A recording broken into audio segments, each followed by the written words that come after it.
All right. I believe this means we are live. Ladies and gentlemen, boys and girls, tech fans of all shapes and sorts and sizes and persuasions, welcome to another Monday morning tech chat show on the SGGQA podcast channel. I'm Juan Carlos Bagnell, also known as SomeGadgetGuy, which is the SGG of this horribly named podcast series, but the QA is the important part because that obviously stands for the questions and the answers, which we like to make this an interactive conversation on the top tech news stories that are hitting our interwebs these days, traveling down the tubes of our internet so that we can sort out our feels and also follow up on stories as they evolve. Especially if you're like me and you're kind of a news junkie and you're not so keen on just sort of outrage on a headline and then forgetting that news story ever took place. Already seeing some great chatter in this week's live chat. Awesome Possum, Nail Bender, Al Spockley, Lanny Vazikos, Dave Burns, Raymondit, Across the Pondcast with Sam and Matt. I think I missed someone. Simon says Hypno. There we go. We got a good collection already kicking off this live stream. Ozzy Beach Bum. Hey, what's up, Ozzy? So, yes, first of all, happy Monday. I hope you had a wonderful weekend. I spent a lot more time working this weekend than I'd really intended on, just trying to wrap up some videos, trying to put together sort of longer term coverage on a couple of gadgets. I got a surprise, Android 11 update on the V60, which was just kind of refreshing given how quiet LG's been of late, and I'm still grappling with how I want to finish up Galaxy S21 coverage when I'm really not feeling that phone. So it's definitely been busy. On top of that, just the sort of lifestyle issues of producing content. Like Friday, I started shooting just some footage of the V60, the Android 11 update, and out of nowhere, one of the case fans in my big old workstation just started grinding. I was really freaking out because I thought it was my radiator because I use a closed loop, a liquid cooling on my PC. And just meh, which is a terrible sound to hear coming from a PC. Like, that's really bad. So I go through the process of really trying to figure out, is it this one? Is it this one? Is this one? I'm doing that terrible thing you should never do. When the PC is running, I've taken the glass door off of the side and I'm lightly tapping each of the fans to stop it to see if I can figure out which fan is the one that's making the horrible angry hornet noise. Don't do that. That is a really good way to mess up your PC. But I determined that it's one of the case fans that came with my Thermaltake, with my Thermaltake PC case, and they're not good fans. So this is the second one I've had burn out. The case came with 4 fans pre-installed, and I'm down to 2. And this morning I put in an order just to replace the other 2. Like, I'm not gonna wait for them to fail also. So now I've got one just stopped. It just stopped working. And I almost kind of preferred no noise over grindy, buzzy noise. But I got another case fan in there yesterday, and it was right before TK's stream. TK was hosting that Sony B Alpha event. He did a great workshop and question and answer on the Xperia Pro. I'm really proud of my boy TK because if you've ever been in a position where you've got to do a live news or a live broadcast or a live stream like that, and especially on someone else's channel, it's pretty heavy. But yeah, I gutted the PC case, and another, hey, don't do as I say, but not as I do kind of situation is maybe get in and clean out your PC more often than I do. There was a fog of dust in the office as I was using little air rockets. I try not to use compressed air, just because I feel like that's probably worse on computer components, but I was really getting my grip workout with my little blower, rocket squeezy, little ASMR action for rocket squeezy air. Yeah, I was dislodging concerningly large-sized dust bunnies from the radiator and from some of my other case fans. So it was pretty gross. It was super gross. So yeah, I hope your weekend was less tech maintenance-y than mine was, and that you got some good downtime. You got some time to unplug. unwind and spend some time with family. And excuse me, that you are in good spirits to get your week started off right with some good tech news, and then hopefully just some cool casual chat. If we want to follow up on anything, definitely keep the questions hopping here in the comments, and we'll get into some nitty gritty and some specifics if you want to deep dive on stuff. Simon says, Hypno, highlighting a comment. Oh, I thought for a second you were just using lung power and would faint. Yeah, I don't know that I would have sustained, because I was blowing out like some really gross stuff out of my PC case. And I think if I were just blowing like with my face, I would blow and then I'd have to inhale again, and I'd just get all of that air, all of that dust just directly into my lungs. As it is now, I'm feeling a little itchy just from how much. I shared a photo on the Discord of just like how caked with dust the surrounding tabletop, because I use my work table, the same one that I shoot all of my content on. I use that as like a sort of my PC building station. It was proper gross. It's like the most I've ever had to vacuum after fixing anything on a PC. Ooh, Vazikos 8, that's a good point. I have put engine oil in the back of a thermal take fan that had stuck from dust from an old PC, and it worked fine afterwards. Interesting. The first fan that I had failed, that might have worked. The second one, there was something else happening where the motor was grinding. And also because of the way that thermal take kind of routed the cables, I had that cable, the fan cable, under my motherboard. So I couldn't even get it out properly. So I ended up just taking some tin clips and snips, excuse me, and just snipped the cable out of the case completely. I was like, I'm not going to try and save this fan. It's kind of a garbage fan. But now I've got a nice little RGB external blower fan just to help. And my PC's running much quieter now. I'm very happy with that. ER 1980. My 5-year-old daughter told me to stop making that noise, not realizing it was you. I'm sorry to bring malcontent to your household and to your family. Oh man. Dave Burns, I bought PC Cooler Moonlight fans, and I'm quite pleased with the performance to noise ratio. I did not go fancy with the replacement fan, but I really want to maybe gut the RGBs on my next build and go all like blackout, just super dark. And then I'm wondering about what fans I should put in there, because it's actually getting a little tricky to find non-lit up fans easily and quickly accessible, and not paying a lot for really good blower kit just to kind of keep your PC running smooth. I think my next build, I'm just gonna rip off everything and go. How do you pronounce that? Is it Noctua? Noctua? I'm not exactly sure what syllable to emphasize.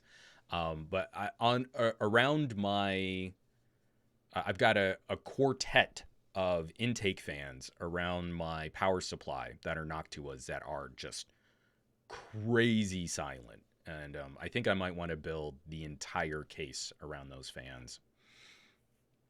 All right, let's knock out some housekeeping, because it always takes me a disturbingly long time to talk about all the things I've made.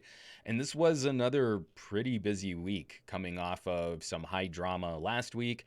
I'm gonna try not to get so maudlin. Like, I'm feeling pretty good. I'm only on like 5 hours sleep, and my daughter and I had a crazy morning routine of trying to get her set up for Zoom school. So I'm like lit. I'm on more coffee than I should be. Boeing by Brown and Beige and Proud. Noctua fans are known for being sort of brown and beige, which never looks right in any other kind of case build, especially on lots of dark cases with RGBs, but the fans are so good, and they're so quiet. Awesome possum. Housekeeping is fire. Don't trip.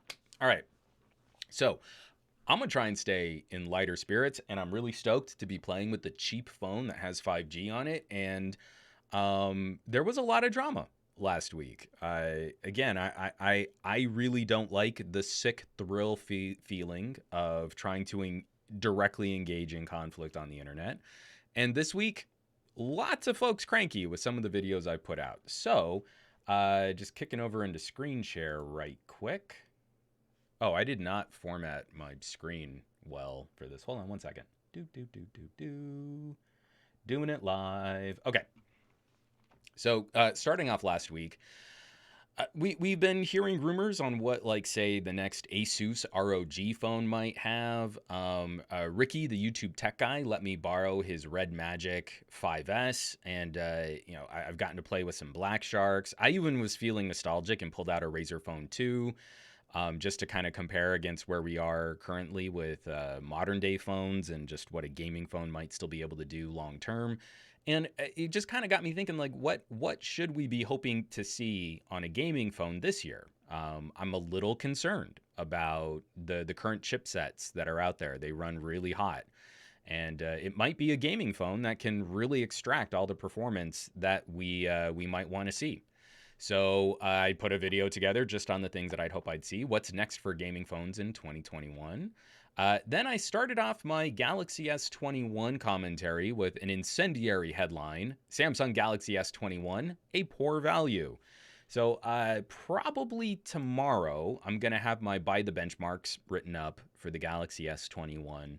And so far, there is only one test I can perform where I can consistently point to an advantage on the Galaxy S21 over Galaxy Note 20s, over Galaxy S20s. And I know, I mean, like, the big marketing feel-good headline for the S21 is, we're selling the S21 for $200 cheaper, full MSRP, than we sold the S20 for. What a great deal. I don't know that it's really that great of a deal. And especially considering how Galaxy FE prices are going. And if you can, because Samsung discontinued the S20 pretty aggressively after it launched. If you can still dig up an S20 and you do a little savvy shopping, you'd end up with comparable performance, a more premium build quality. It does cost more to make the S20 than it does to make the S21 in terms of frame and build materials.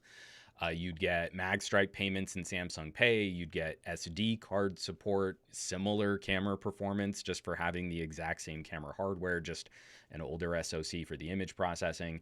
And as I go through real world tests, there isn't much that the S21 can significantly outperform last year's phones. And so again, it's interesting watching the reaction to videos like this, because I didn't even really do heavy comparisons. This is mostly a Samsung versus Samsung video. And depending on how you want to spend your cash, I think you get more phone on an S20 and at similar prices if you're looking at the used and refurbished market, especially against a used S21 where prices have already dropped on their the value. These phones don't hold any value very well. So I put that video out there. Obviously, this was like savaged on our Android over on Reddit. Oh, all one does is talk about video rendering, like anyone does that. And then I'm a little concerned. So now the follow-up needs to be, how do we see performance managed and mitigated on other devices?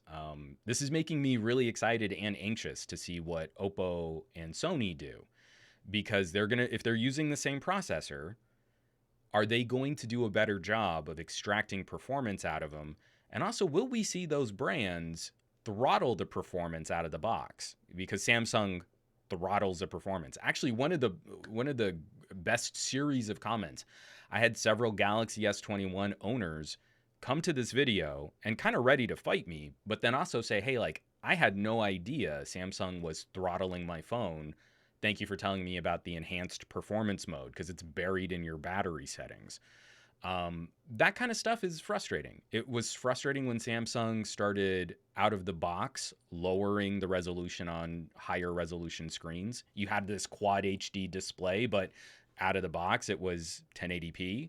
And now you've got this amazing, the most powerful processor that Samsung has ever put into a phone, and they are throttling it. They are detuning the performance right out of the box, which to me is sort of disingenuous. Like, it's not a lie, but their marketing is specious. And if you run without enhanced performance on, if you let the phone stay throttled, you're kind of performing in Snapdragon 855 territory for a lot of your CPU bound benchmarks. Which again, last year, if you had a phone with an 855, it was garbage. But this phone runs hotter than an 855 and performs about the same. So it's not a great look.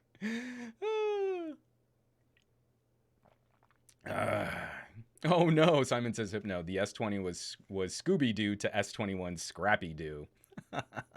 That's dirty. Dave Burns too. This pisses me off so much. Video render tests are the bread and butter of PC component testing. Why the hell should we test mobile SoC to the same standard? I think you mean why shouldn't we, or why should we? Why should we test a mobile SoC to the same standard? Because that's also not the only test I run. I feel like if you're on the go and you want to deal with documents and file support, I also run a compression test. If you're a photographer and you don't want to have to break out a laptop, I also run batch photo processing tests. I run a video stabilization test out of Google Photos. I'm trying to find other real world applications that we can really compare performance on. And then also in a way where you can say like, hey, if you use this app, this phone performs better on this app. And that's why I also still test on premium phones the difference between Powerdirector and Kinemaster. They're two video rendering applications, but just like Adobe Premiere and DaVinci Resolve, your performance is very different on different hardware configurations. And I don't know what kind of secret sauce LG is putting into their image processing chain, but LG's perform better on Powerdirector. OnePlus's rock my socks on Kinemaster. Well, actually, OnePlus is in iPhones. Of the two breeds of phone that you wouldn't think on different platforms, different app delivery packages, iPhones on Kinemaster, if you want the absolute fastest rendering, LumaFusion is probably a better video editing platform, but Kinemaster's render is just insanely fast. And same thing, OnePlus is leveraging Kinemaster in a very aggressive way. But again, if you don't test for those kinds of differences, then no one's going to know. And so I just bristle a little bit because I just don't feel like what's the point of a conversation about an S21, a premium tier? This isn't Galaxy A. I'm not trying to slam an A71 here. Galaxy S should represent crown jewel, top tier premium performance. And I really don't. I really don't agree with this sort of techie assessment that because average consumers only use their phones for the bare minimum, that's how we should reflect a review of a device that makes extremely bold claims. Samsung is talking about battery life epic for days, talking about the highest tier of performance that Samsung has ever delivered in a product. And when you really put it down to brass tacks, I'm not seeing that that's accurate. And then at the same time, like gaming, I know for whatever reason, Genshin Impact is become, is it Genshin Impact? Because I was testing for a while on Honkai Impact 3rd. I don't know. I can't remember these games' names. I know for whatever reason, 60 frames per second on that game has become like the gold standard. I like testing on things like Switch and PC ports. I love, like testing games that I can play on a computer and then also move that gameplay to a mobile device. Like, I'm sorry, Dead Cells is one of the best games you can play on Android. It's great. I freaking love it. But I really like torture testing on on a game called Undead Horde. It's this little unit management game. S21 does not perform well on that Switch port, where again, Notes performed better, S20s performed better. The OnePlus 8T kept almost a 10 frame per second advantage after about 20 minutes of gameplay and was much cooler to the touch than the Galaxy S21. So there's a lot that I still need to finish up. And what we need to see now, is how manufacturers that I think are a bit more focused on the perception of speed, like OnePlus, or on the advanced power management capabilities like Sony. We need to see how those companies are going to react. I'm always going to be stoked to see, like, is LG going to come out with a V70? But I feel like LG in their current state is probably going to be looking at what Samsung's doing and is likely going to be strategizing in a South Korean flavor.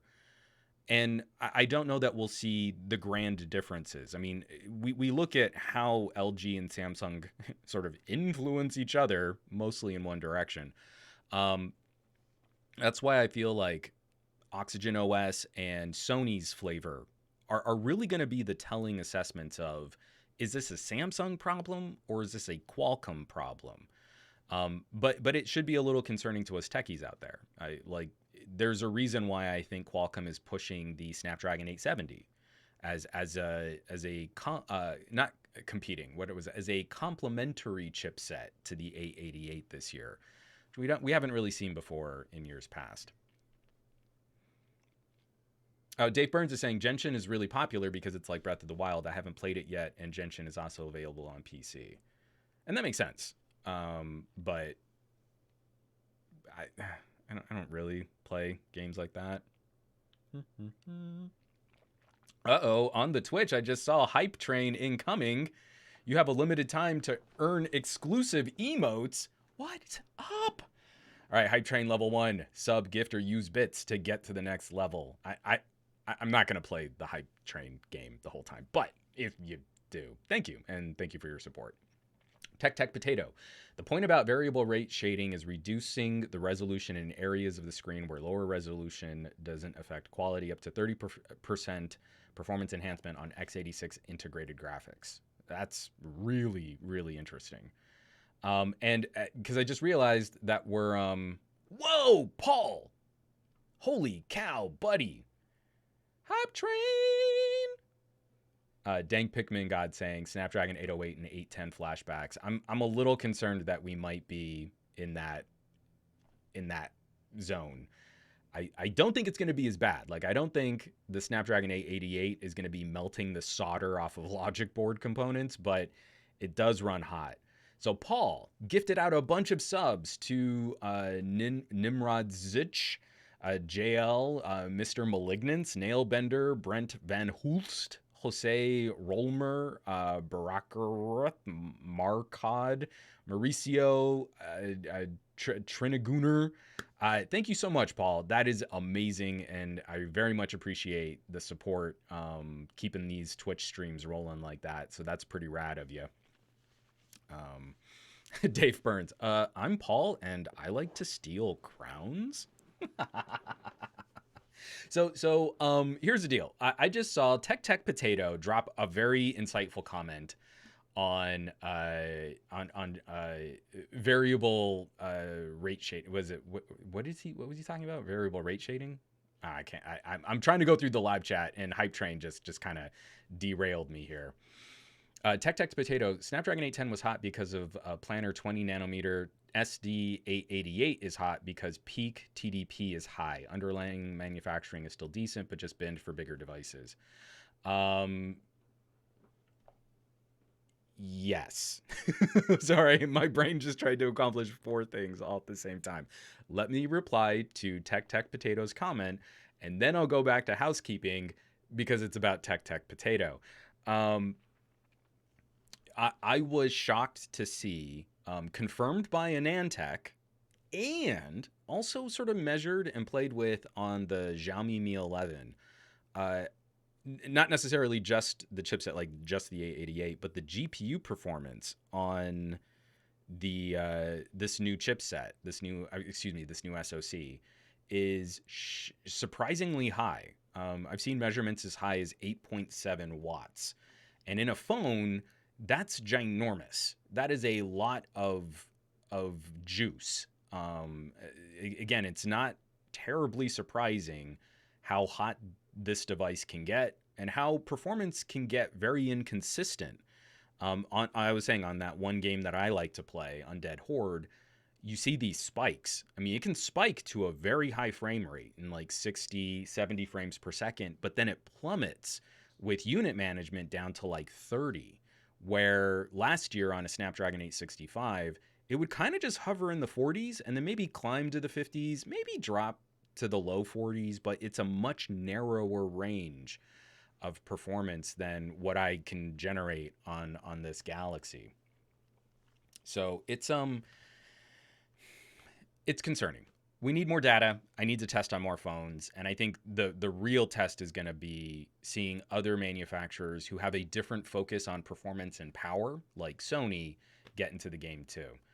And Gary the Fireman blowing this up also for Mango Bandito, J Million NYC, Gunner Bravo Sr., Sudi Does Gaming, and Dave Bo 9. Oh man, you guys are rocking my socks right now. Thank you so much, man. Seriously, both of you guys, Paul, Gary, all of you using some using all of your bits and stuff. I really appreciate the chatter and the support. We made it to level 5.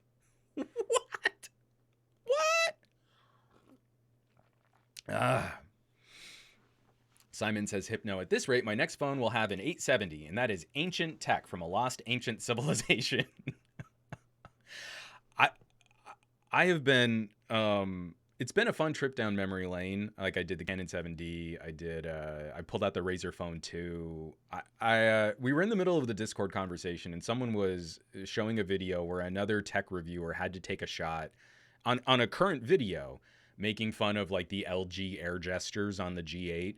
So I pulled out the G8 and just did them. And you're like, this is really easy.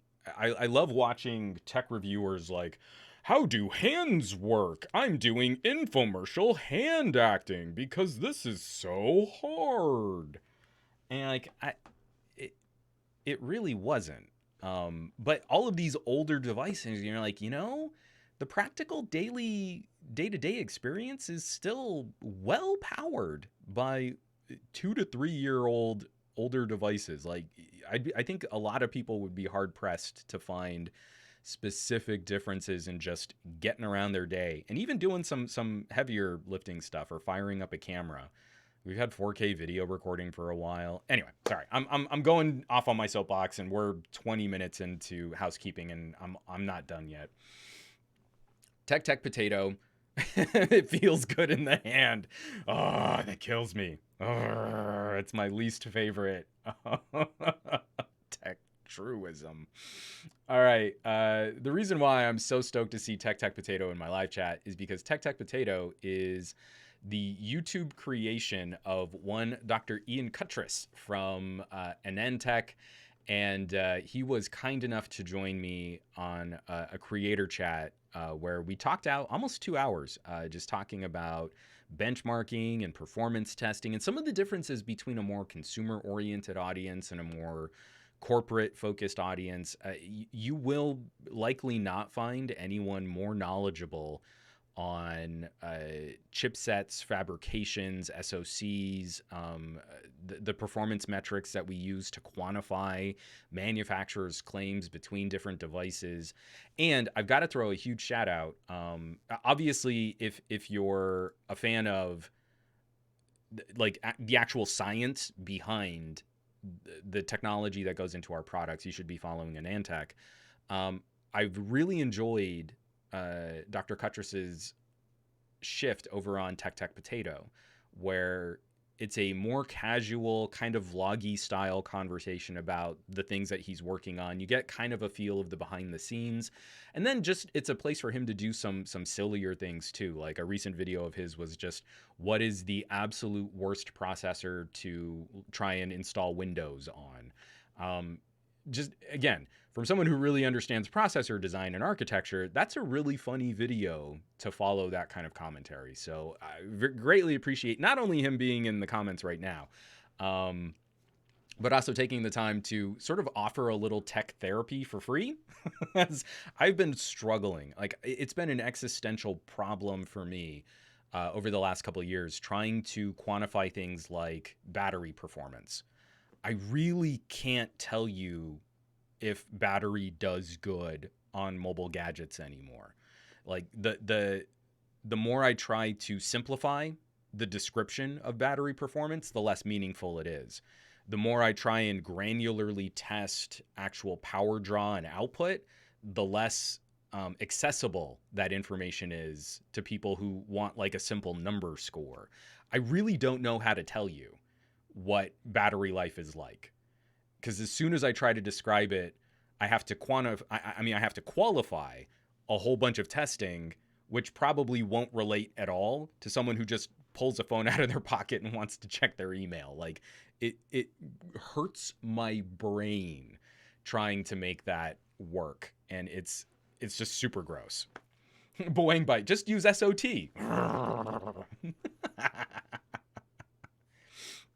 We almost made it through level 5 hype train. We made it to a level 4. You guys are amazing. Choo choo for the Twitch hype train. I'm blown away. Thank you so much, everybody that's participating.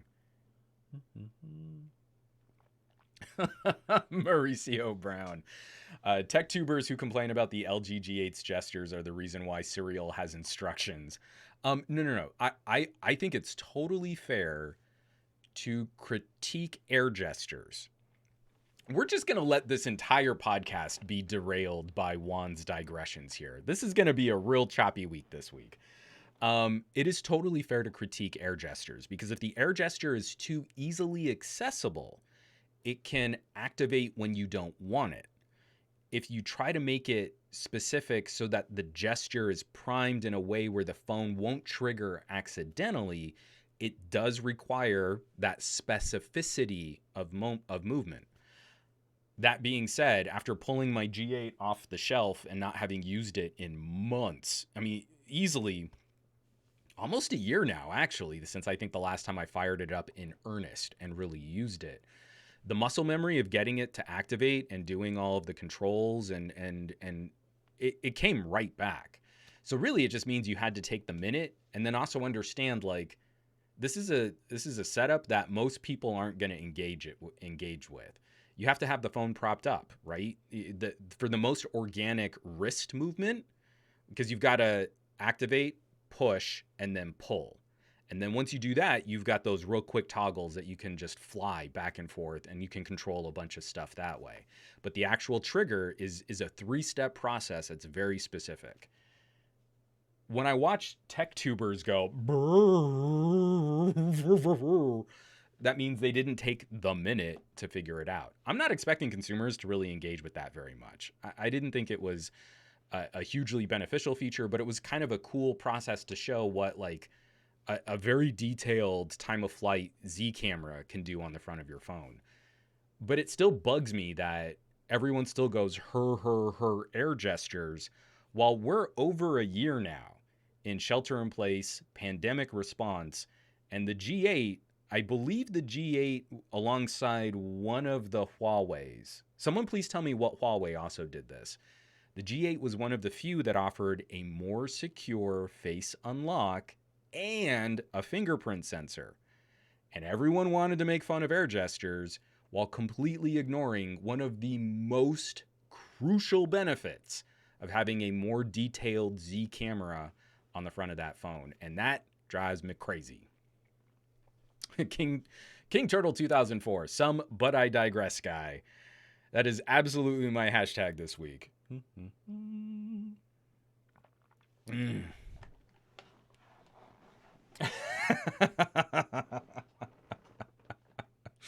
McCorcoran 3, Juan has already announced he's formally moving over to shill for Sony now after Austin Evans broke his brain.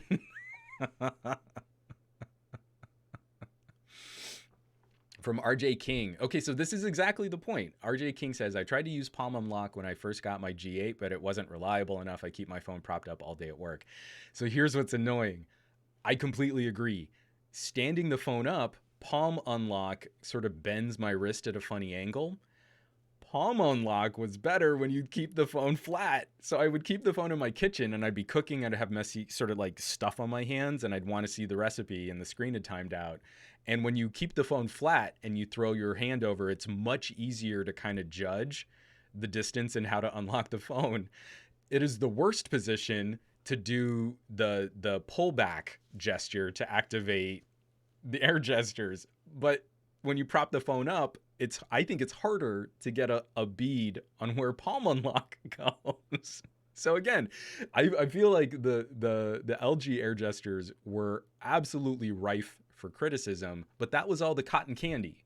That was all the icing on top of the cake, which was a more secure face unlock than any other phone that had been released around it. So again, I think that kind of stuff is funny, but I also think it's a cheap shot, low hanging fruit when someone's like, "Hey, remember air gestures? It's 2021, right? We're a full generation of phones removed from the G8, and those kinds of tech YouTubers still cannot to this day give LG the credit for at least giving us the choice of face unlock or a dedicated hardware fingerprint sensor, and that's lame.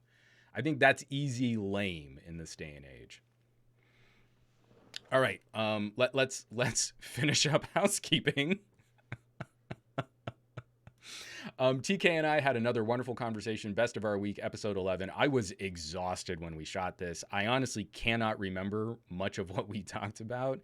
I know I was super cranky about Samsung again, so depending on what you listen to me for, you'll either be well familiar with some of my criticisms by now, or maybe this will be a surprise to you.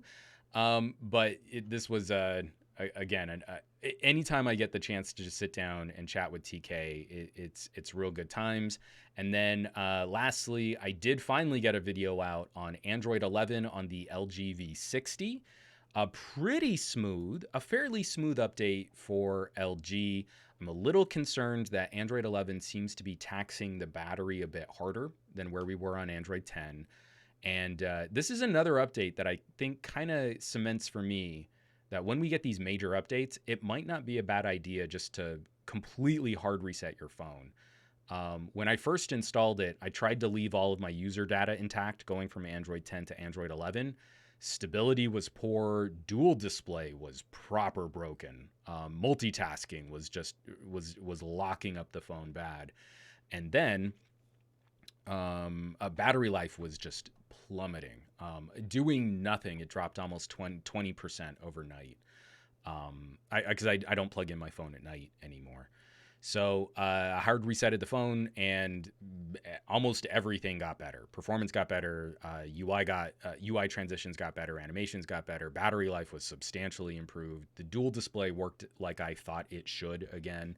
So just a nice little hey howdy from LG, because they've been a little quiet of late, and it's been concerning how quiet LG has been. So it's nice that we're getting something out of an LG these days. And Dave Burns, what is an SGGQA podcast without 45 minutes of housekeeping?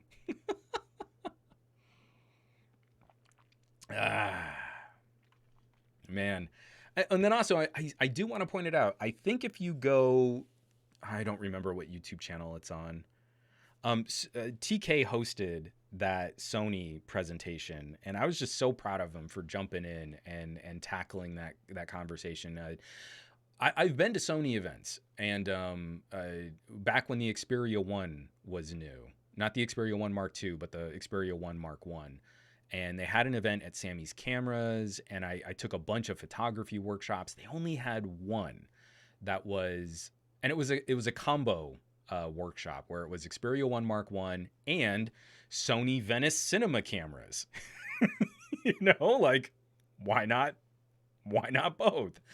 I really enjoyed taking that workshop. So again, just one of our own, someone who does shoot Sony. I mean, he's been an advocate and a proponent of the Sony A7S III. And we tag teamed some of our coverage on the Xperia Pro, just so we could kind of cover a bit more ground and get like speed tests and stuff done while not trying to like go hike out in public places too much. And seeing him kind of take that and host a Q&A workshop was great. TK is such a good dude. So hopefully, I believe that should be on one of the Sony YouTube channels. And if I can find the link for it, I'll include it in the show notes. And that takes us to our our first news block, of course, all of the stories, all of the housekeeping, everything we're going to be talking about today is going to be on the show notes for this week's episode on SomeGadgetGuy.com. Aditya Anil is just making me crazy. Sony still makes cameras? Yeah, let's get into some news here. Where are we? 9:40 in the a.m. Woo! This is going to be a long one today. I can feel it. You know what? We don't have to spend a lot of time on news because the first 3 news block stories are just small follow-ups to where we were already talking about FCC news, broadband, and net neutrality. We're going to rapid fire these stories to continue keeping your eye on. It's kind of a big deal when we talk about broadband distribution, and we're a year into the internet being the backbone of work at home, homeschooling, and also I haven't seen my doctors in over a year because I've been doing televisits. Not having access to broadband makes you invisible. It makes you functionally irrelevant in the 21st century economy. And we don't even know how many people have been left behind in the United States. Current acting chairwoman of the FCC, Jessica Rosenworcel, is exactly the kind of figurehead I want at the FCC. What is hilarious here is that CNET's most recent 2 stories on the FCC are exactly the 2 topics that I wanted to bring up. So I'm just going to back-to-back both of these from CNET, excuse me. FCC approves a $50 a month emergency broadband subsidies. The agency has approved rules to get $3.2 billion of COVID relief fund up and running for people hit by the pandemic. So, 4-member commission unanimously voted to approve rules to the program that will offer up to $50 a month to low-income households and up to $75 a month to households on Native American lands for broadband service. Chances are probably pretty good that if you're watching or listening in the United States to my podcast, to this right now, you probably don't qualify. I'm just going to make a very broad and hack generalization there. This is one of those things, if you have family members, especially family members in more rural areas, it is kind of difficult to get this messaging out to the people most affected by it. So if you know anyone in your circles of family and friends, maybe they're struggling with bills, maybe they've got issues with their local regional distribution, these are the types of programs that can maybe help. $50 a month doesn't sound like a ton. That would mean the world to someone who's trying to keep their kids connected to school and not driving out to a fast food restaurant parking lot just so they can do their homework. And especially for some of my history, my family, knowing what it's like out in rural New Mexico, where it can still sometimes be a challenge just getting a phone line out to a residence in very rural conditions. And knowing that Native American households have been struggling with these programs, and some of these programs have been rife for abuse. It was actually one of the things that Ajit Pai very quickly attacked early on in his tenure at the FCC was these low-cost programs, these subsidies. Oh, people got to pick themselves up by their bootstraps. Well, some of the people most affected by that change in policy were the people that we have the hardest time getting to, we have the hardest time reaching, we have the hardest time hearing from. So again, this is where we, as the really cool techies in our circles of family and friends, we can be good messengers. And if you know anyone who might be having issues with this is a good one to pass the word on. This could be a huge help to a family struggling right now. On top of that, we do need to clear up this digital divide. We need to fix these issues with broadband deployment. So the other piece of news that I was really excited to see, I got to scroll down, FCC Chair Rosenworcel launches broadband mapping task force. The head of the new task force warns it could take until next year to fix the FCC's flawed maps. Federal Communications Chairwoman, Commission Acting Chair Jessica Rosenworcel announced on Wednesday the formation of a new task force dedicated to implementing long overdue upgrades to improve the agency's flawed broadband maps. But the new data isn't likely to be available until next year, an official leading the effort said during this agency's monthly meeting. As I alluded to just a second ago, we don't know how many people are properly left out. Under IGPI, the FCC would allow ISPs to self-report on their broadband distribution. On top of that, there was a policy that was sort of tacitly supported where as long as one home in a community had access to broadband, and this is the FCC definition of broadband, which is like 25 megabit downloads and, I can't remember now, is it 5 megabit up? Yeah, very low level connection when we compare it to other industrialized and more sort of first world countries out there. Not a super high standard to reach, a very basic standard. As long as one household in a community had access, wasn't even paying for it, but just literally there was a cable hookup that they could use, the ISP was allowed to rate the community as having available broadband, even if all of the other homes in that block could not access that cable internet or that broadband internet. So we don't know. We've been relying on these sort of coverage reports from companies that are sort of playing loose with a definition of broadband that's sort of inadequate, and they've been allowed to sort of cook their numbers to make it look like they've been rolling out more aggressively than they really have. So it would make perfect sense to me. I would be very surprised if we did have better data after a year. Hundreds of millions of Americans in this country. And again, the people we're most worried about are the people who are hardest to reach, hardest to survey, most difficult to communicate with. Those are going to be the biggest challenges. I would be very surprised if we had granular, good, on-the-ground data in under 3 years. I mean, especially for as underfunded a commission as the FCC is, I think this is going to take more time. And I think a year is very optimistic to get a good census of what's going on with broadband. So at least we're starting.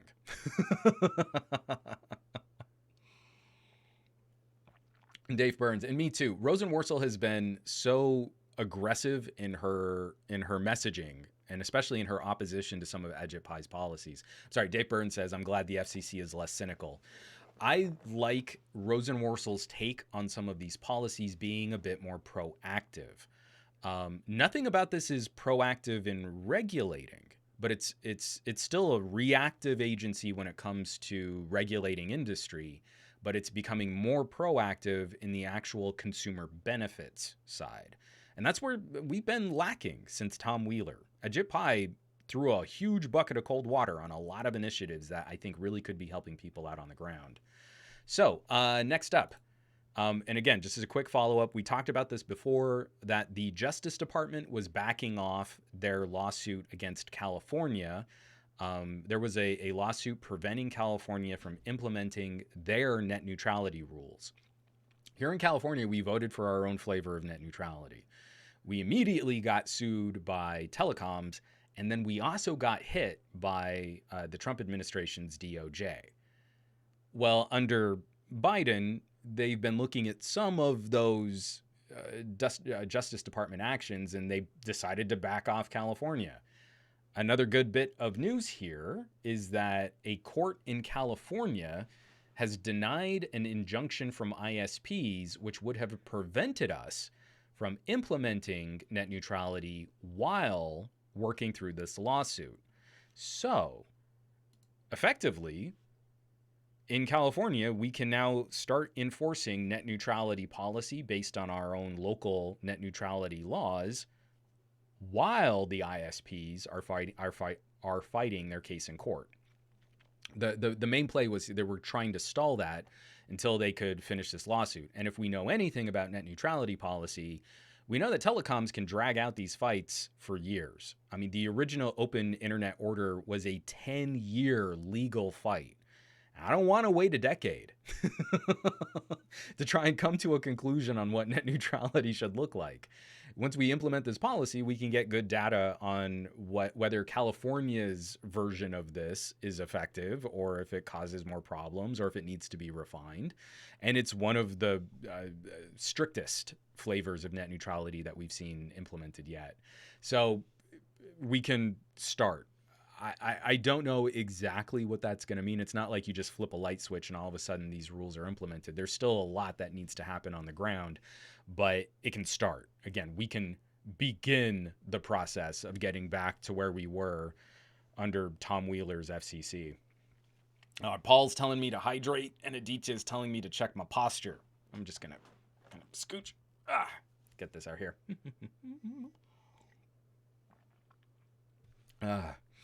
I did 20 hours of talking last week, so apologies for people listening, but you're going to be hearing me sip water and kind of clear my throat quite a bit. All right. Two other just funny, not funny. One's funny and the other is a little bit sad. Actually been working with Matt from Across the Podcast with Sam and Matt. Matt's got an Exynos S21 Ultra. And unfortunately, he seems to be having those issues where a couple of Samsung users have reported that on the February patch for their S21s, that battery draw has been pretty significant, especially for a phone with such a large battery. He's got the screen set to 60 hertz. I think he's even toggled off 5G.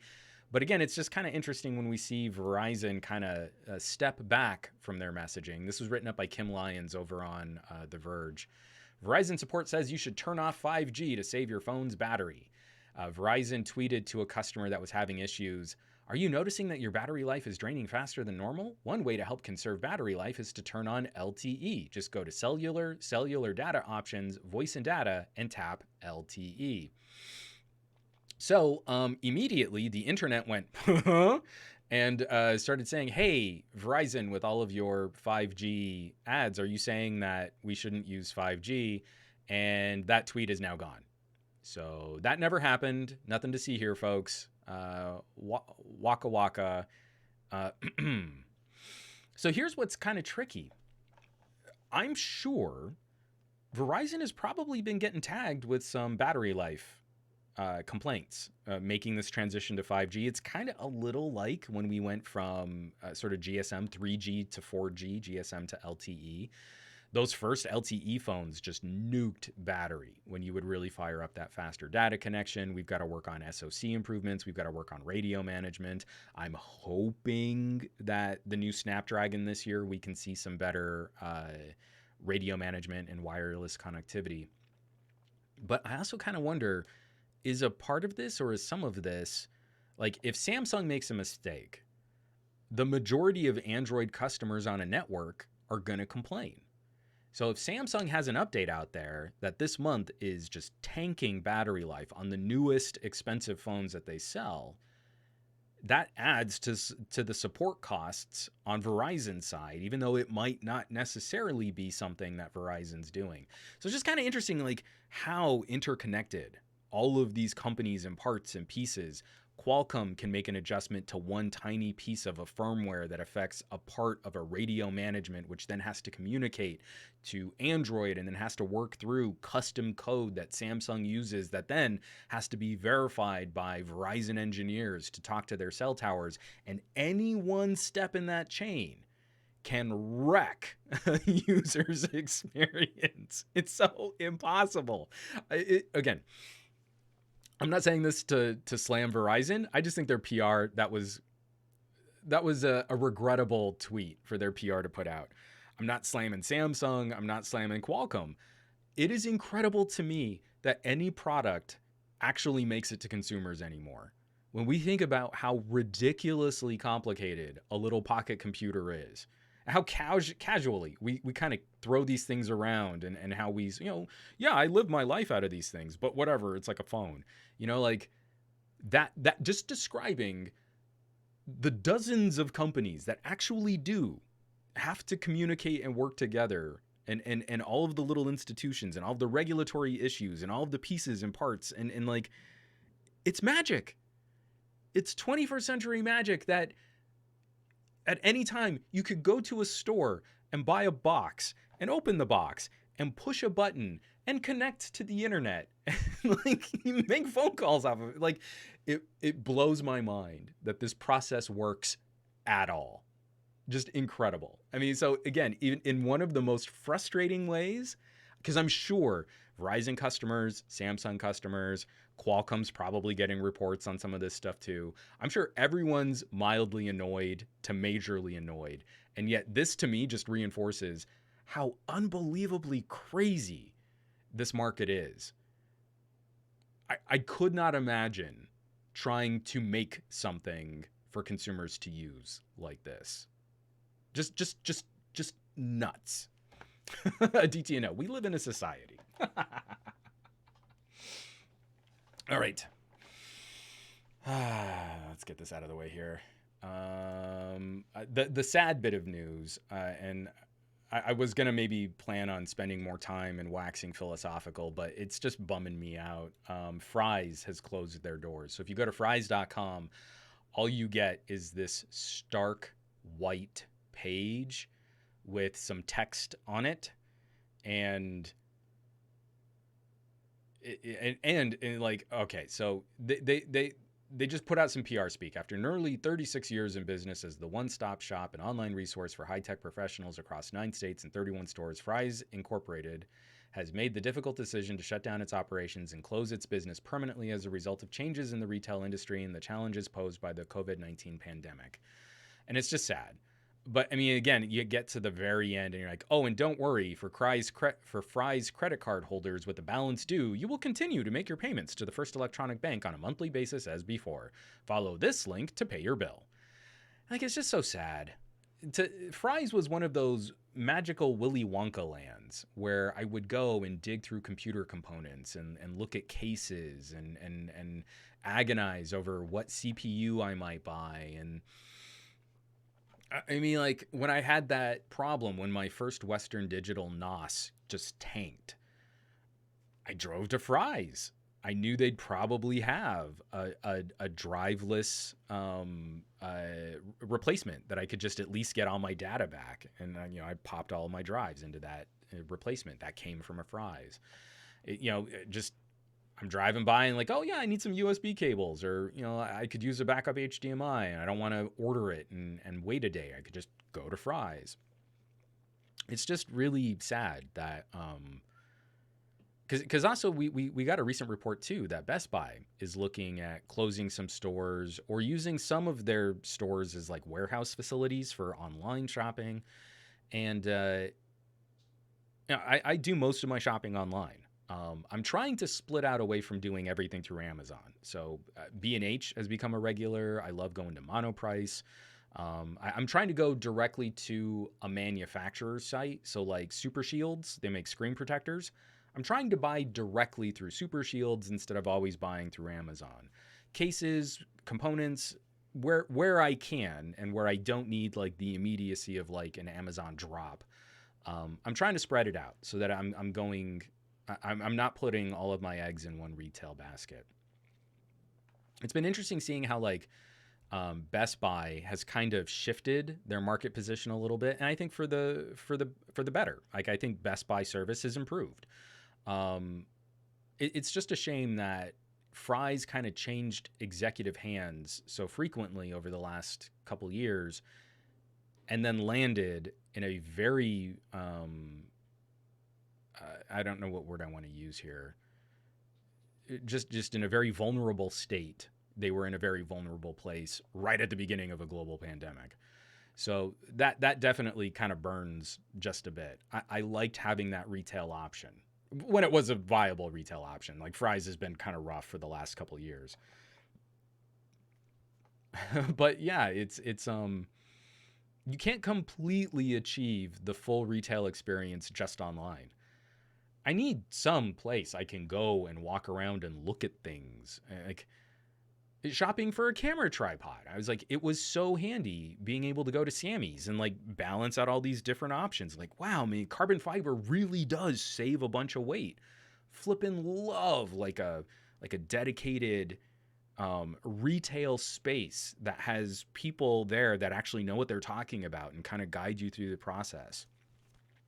It's just so, and it's so much fun. So yeah, it's just sad. I miss fun. From JJ, don't you work for Newegg too? Don't they have better deals on components? Well, Newegg, I believe we had to do a reorg. I'm pretty sure that we still do a package pickup. So the warehouses have one front office. I believe. I might actually be wrong on this. There is one front office where if you're in City of Industry, you can order a part and then go and pick it up directly. But City of Industry is a pretty far drive from me. So I tend not to do the package pickup unless I know I'm going to be in the Newegg studios. Newegg has been a good gig. I feel like as an online retailer, they're one of my comparative shopping points where I'll try and put them up against Amazon. And then because most of their warehousing is based in California, I can be pretty sure I'm going to get stuff super, super fast. So, I mean, they've definitely been a competitive leverage against my Amazon shopping too. It's just, like a lot of people here are kind of going through, nothing beats the Wiz. I miss Circuit City. It was nice. There was a golden age of consumer electronics in the heydays of like home entertainment and the beginnings of the home PC craze. And I miss that. I miss that exciting, vibrant, Wild West feel where you walk around and you could peruse, you can tap out on a couple keyboards. And now if you go to like a Circuit City, it's just, or not a Circuit City, I'm sorry. If you go to like an Office Max, it's just kind of sad. Like you go there and there's like a 10-year-old keyboard covered in dust with like 3 keys missing. You don't want to touch it. I wouldn't touch it even before the pandemic because it just looked gross. I miss going to a Radio Shack and getting radio components and antennas and cabling.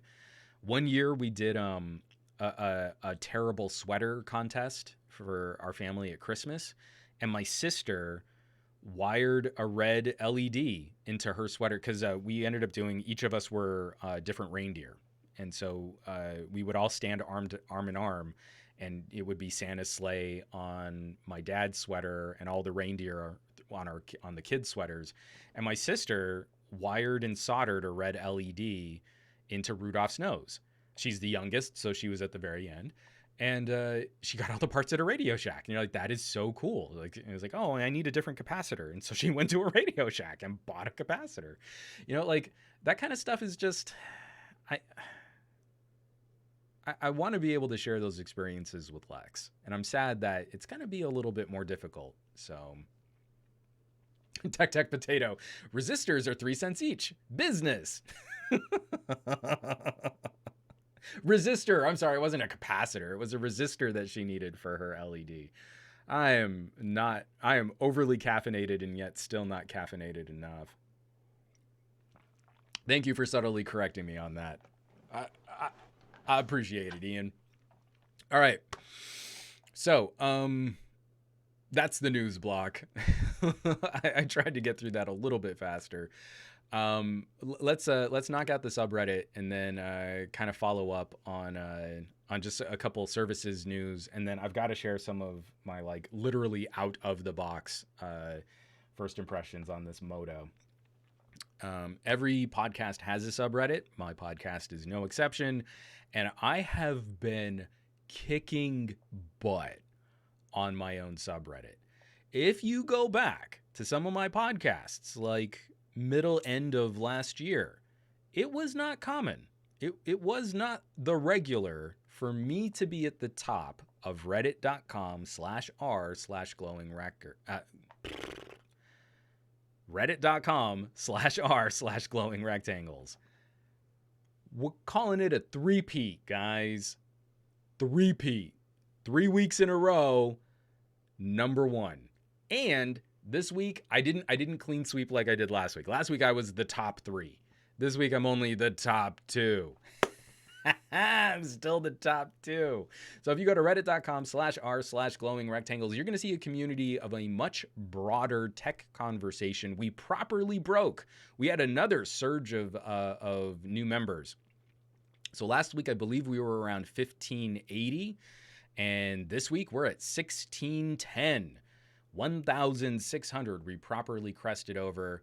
Number 1 with a bullet, Android 11 on the LG V60.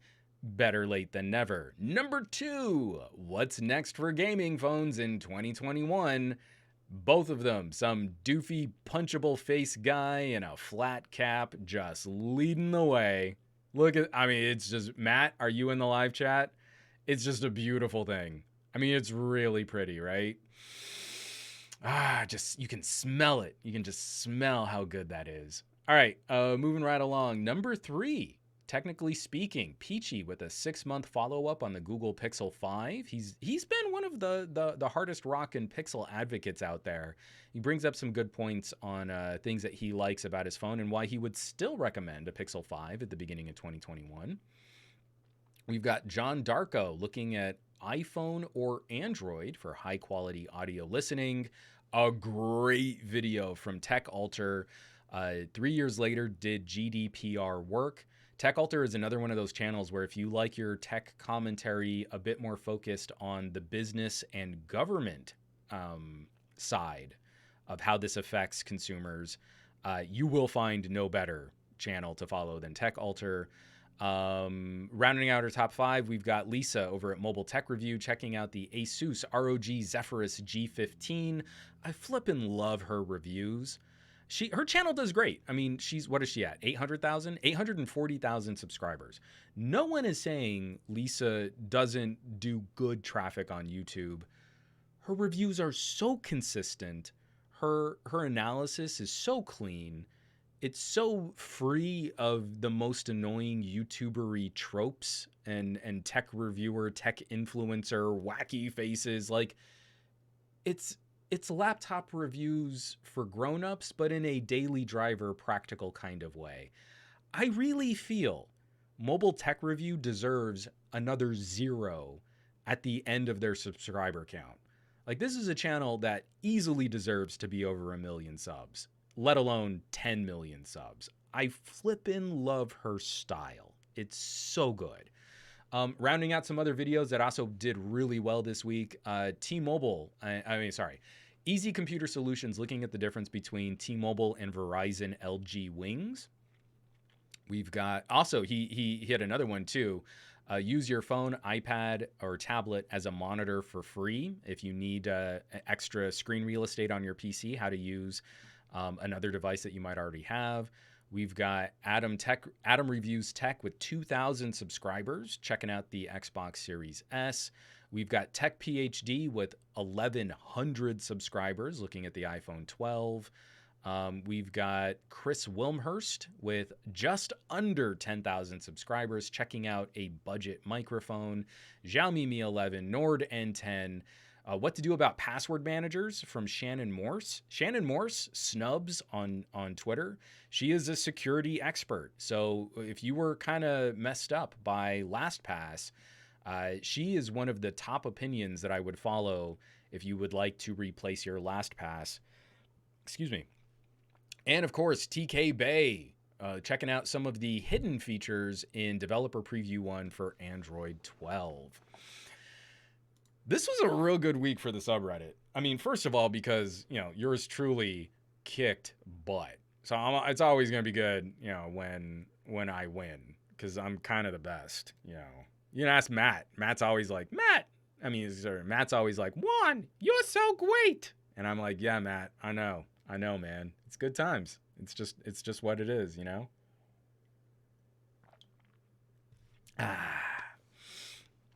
Reddit.com. Reddit.com/r/glowing rectangles. Share, subscribe, follow. Definitely don't be stingy with the upvotes. We're seeing more traffic. We're seeing more growth, especially over these last 2 months. We've seen a pretty decent climb. We're getting great submissions. And then also it's becoming that place where I'm finding a lot of new content creators. This is the kind of stuff that I won't find very easily on YouTube. So it makes me, again, I'm just like, I'm so proud of this little community. It started grassroots, it started legit, and now it's kind of building up and building up and building up, and we're starting to kind of broaden out a bit. And it's really cool to watch.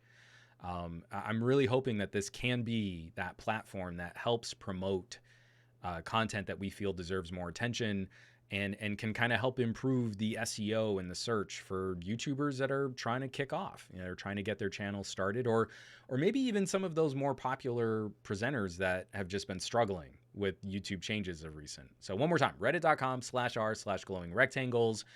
I mean, if you don't want to see me lead the way again next week, you got to start upvoting other videos. You got to be supporting those other content creators, and don't be shy in the comments.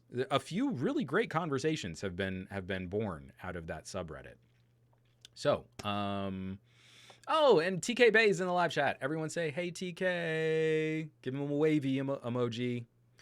From Al Spockley, Glowing Rectangles is a great place to find new creators. I found a legit Sony shill guy yesterday with 260,000 or so subscribers, pitting the Xperia 1 Mark II against the S21 Ultra, and that was a fun watch. From Gary the Fireman. Follow, like, and share, and don't forget to click that bell icon. And smash that bell. It's not on Twitch. We're on Twitch right now. Isn't that so refreshing? I have to do the smash that bell icon. All right, 10:10, and there were, let me get this out of the way here. I actually kind of saved this for the gadget block, even though it would be more of like a newsy piece. General lay of the land here. How many of you folks are looking at people who mostly focus their conversation on Twitter and would be supporting that individual by paying for some kind of Twitter Patreon style kind of communication? I'll be curious to see how or if this gains traction. But Twitter is looking at the next phase of what their service represents. We're going to be getting Twitter Spaces, which is kind of a clone of what we saw from Clubhouse, an audio town hall style platform for sharing communication and sort of having a public conversation that people can tune into, but with some moderation so that people aren't just yelling at each other all the time. The other major bit of news that we got was the super follow. So not only can you follow a Twitter person, you can follow me on Twitter, and you can see all of my inane ramblings on Twitter. I share a lot of the links and videos that I produce for YouTube. I'm not sure this is it. So super follow, you set sort of a community access rate. It's basically a paywall for a specific user on Twitter, and it's with the promise of specific content that can only be reached if you subscribe with some kind of monthly fee. I run a Patreon, and I like Patreon because it reminds me of like classic blogger, like blogger blogs. And I can kind of host different kinds of content on the Patreon, and it's an easy platform to manage and to fill with additional content. Like I do semi-regular production diaries. Like, hey man, I'm just having a trouble with this. When I had my first meltdown about battery testing, I went to the Patreon and just like, guys, problem, brain, hurt, ouch. And I kind of shared my behind the scenes there. The thing about Twitter, though, is that I kind of count on Twitter for being in the moment disposable content. So this is where it's not to say I don't believe Twitter can't bring some tools and some cool access and like monetization. People should be paid if they're doing good work. I totally believe in that. But the philosophy of Twitter is what I have that little issue with, where Twitter is in the moment disposable content. I don't go back through people's Twitter feeds. I don't follow up on what have you been tweeting. I only really want to see what's current in that moment when I fire Twitter up. And that's why I'm kind of brain kinking. Like, I'm not trying to slam the idea, but more, What are you trying to bring to the Twitter experience that's going to enrich my use if the main idea is I'm paying for access to see what people have already posted in the past, not what they're currently doing in this moment right now? Or I guess, I mean, like the access would be I get to see what they're doing in that moment right then, and that's what I'm paying for. But I just don't follow individuals like that. I mean, I'm a terrible person to ask about this kind of stuff because I don't really do Snapchatty or Instagrammy reels and stories, and it's just not my bag. I infrequently will post a lens on Patreon just to make fun of myself. Like, I posted a lens of me trying to blow all the dust out of my PC. You want to gross yourself out with how filthy my PC case was, you can get a quick snippet of video over on the Patreon right now. So I'll be really curious to see. I do like that Twitter is trying to find ways to kind of evolve their platform and aren't just trying to immediately copy some kind of heavier or denser Facebook model. But the one thing I hope we never lose is the more immediately accessible and then immediately disposable aspect of Twitter, where I really feel like I need to make an archive of content for people to engage with. I don't know, it's just a different philosophy. I have a hard time with that. Tech Potato. Twitter is set to launch another new service beyond super follows, only followers. You and Aditya Anil need to have a conversation about a certain fixation on a fanned site that begins with only. I think you two would do well. Oh, McCorcoran 3, I should do a bobblehead. You know what? I need to look at how much a bobblehead would cost. I want one for myself. I want one with a TK crazy beard.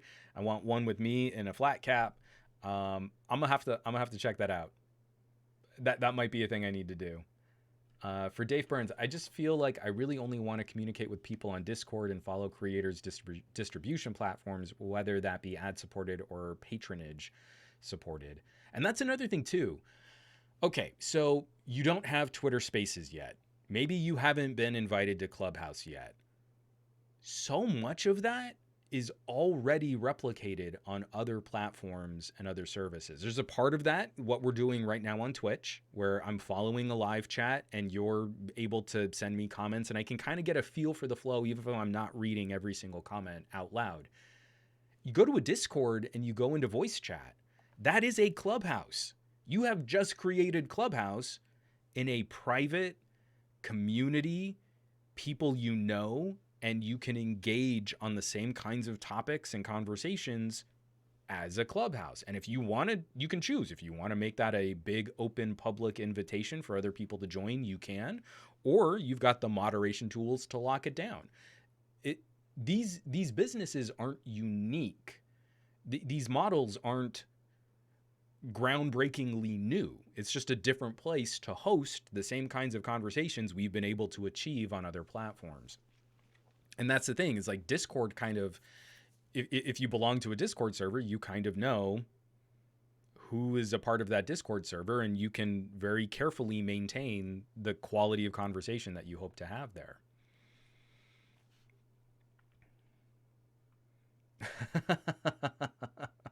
Aditya Anil. Juan doesn't even have a fake plant in his studio. Is he even a tech reviewer? I need a succulent. I killed my last one.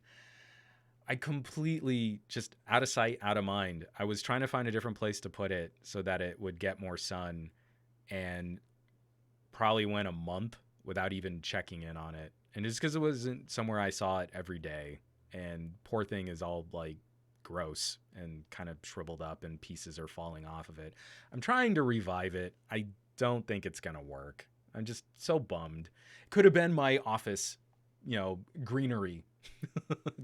I usually keep blackout curtains up on my windows. So I don't want to keep plants in the office unless they can exist in no light.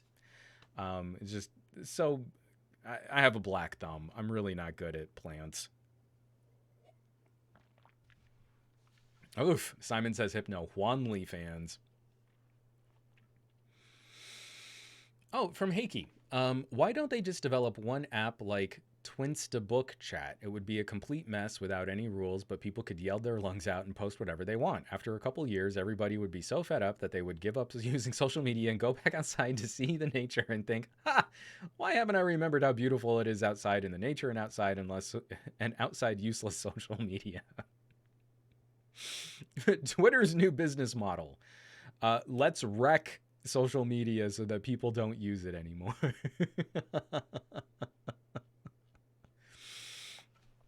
All right. So yeah, Twitter. I'm almost always wrong about these things. I was right about Vine. I did predict, I was a year off, but I did predict Vine kind of cratering and imploding on itself.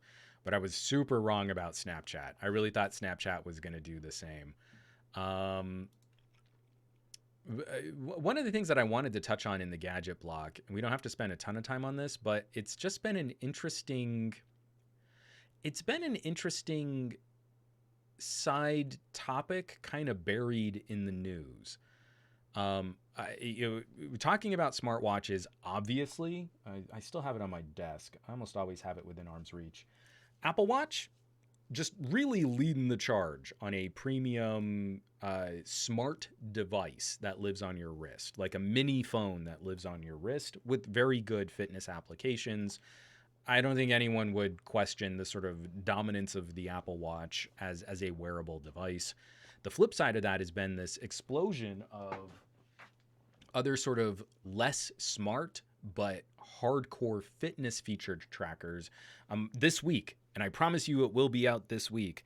My Amazfit, just a great example of super long battery life and detailed fitness and health tracking. The app for this is super granular. Like, you can put in all of your individual biological measurements just to try and aid in your health approach.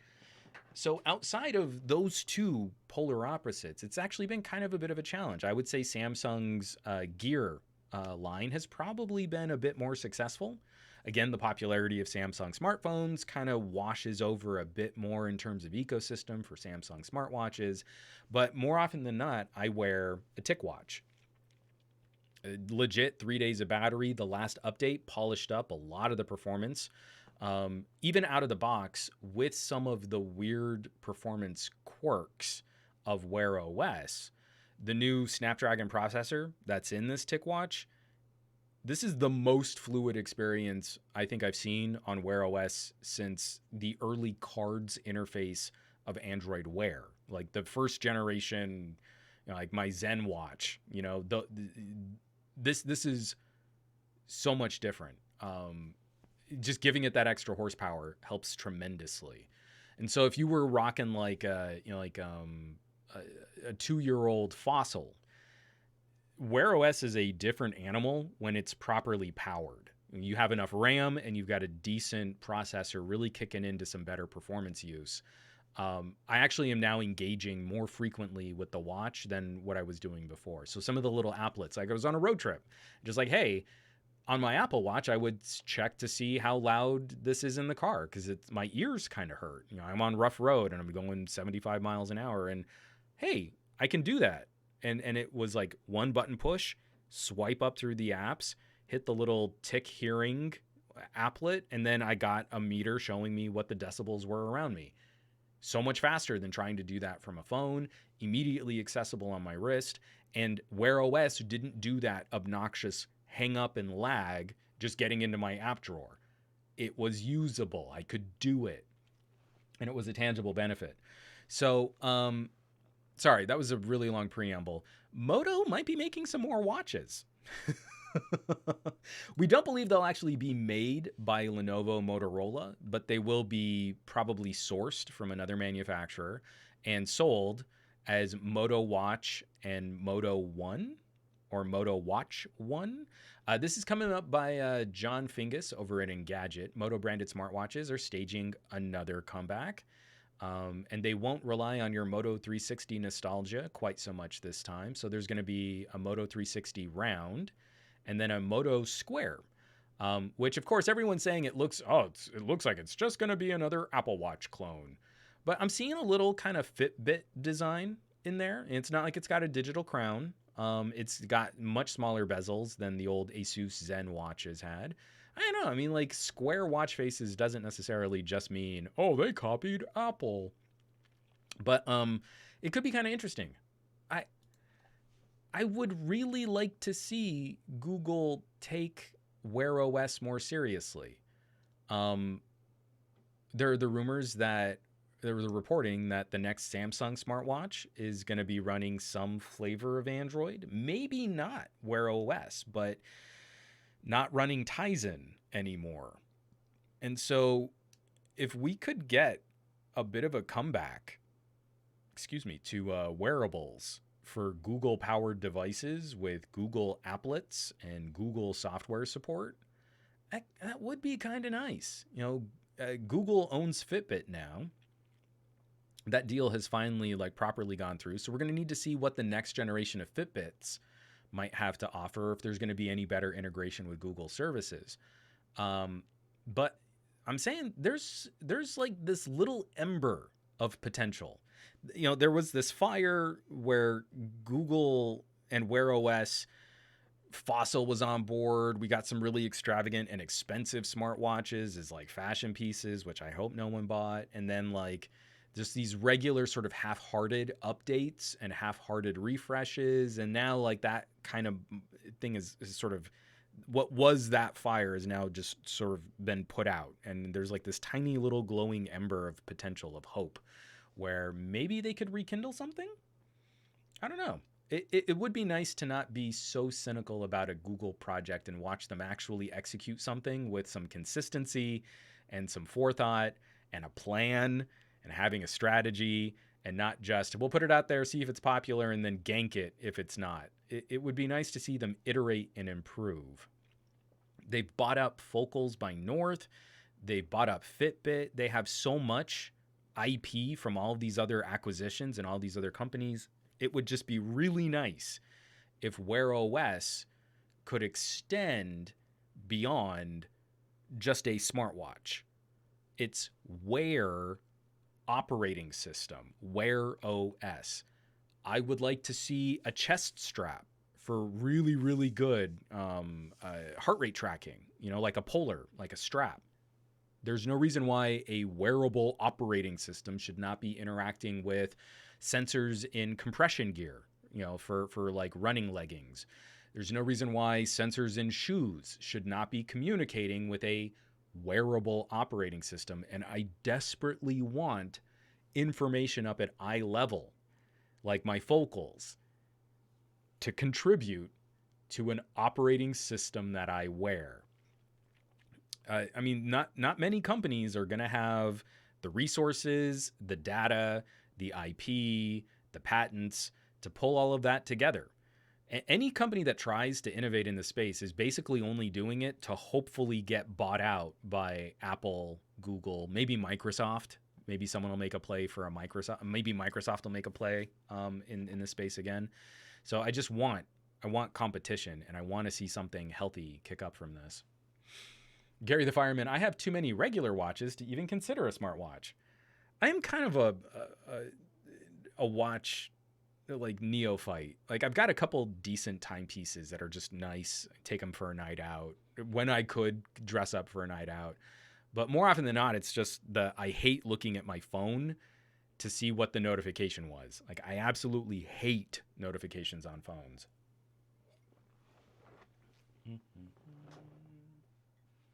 All right, switching out mugs. I don't know if anyone noticed, but I had an electric pink, a really cool electric pink endangered species headphone jack mug.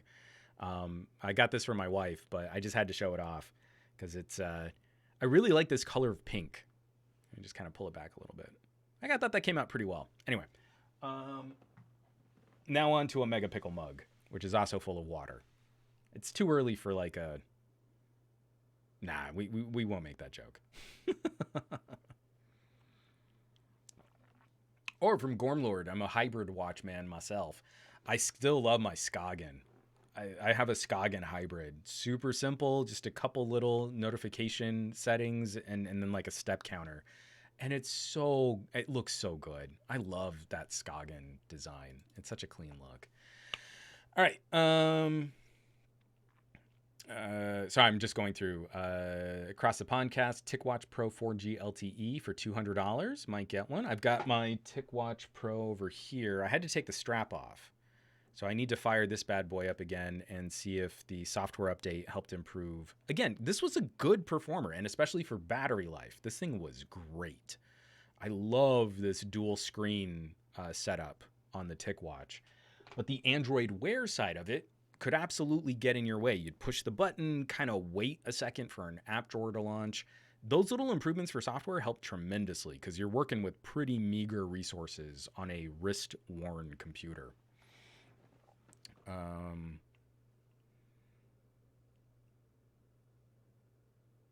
Oh yeah, McCorcoran 3. Yeah, this never took off. For some reason, no one in North America cares about the full Android smartwatch option.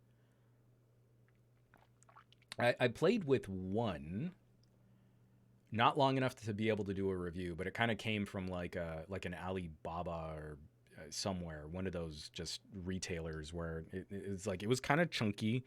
It ran kind of hot on my wrist, which was concerning, but it ran like a full build of Android. It was way too early to put out something like that. It ran like garbage. The radio reception was terrible. It was not a good solution.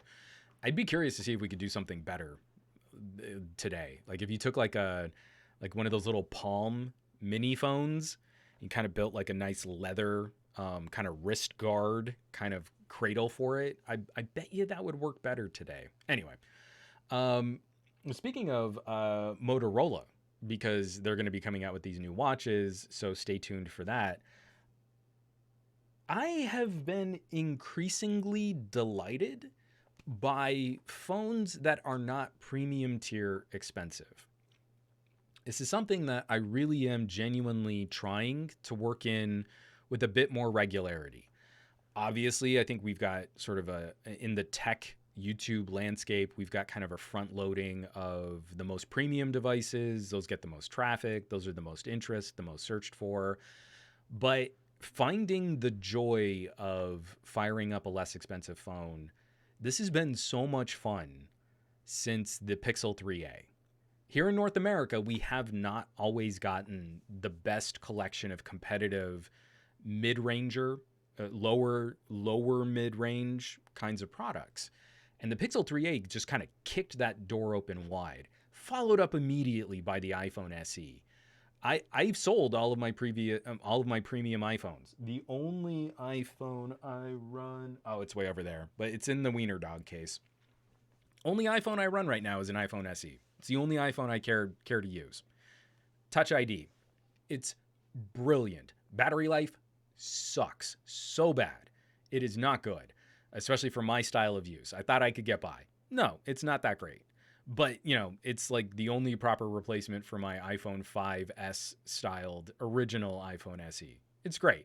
I really do like little Mighty Mouse communicator phones, especially when I just got to go run to the grocery store. I'm in a mask, can't use Face Unlock very well. I should try on, I don't know, is the update out properly? Someone tell me if the Face Unlock Apple Watch update is actually out, because I actually haven't updated my SE in a little while. Anyway, short story incredibly long.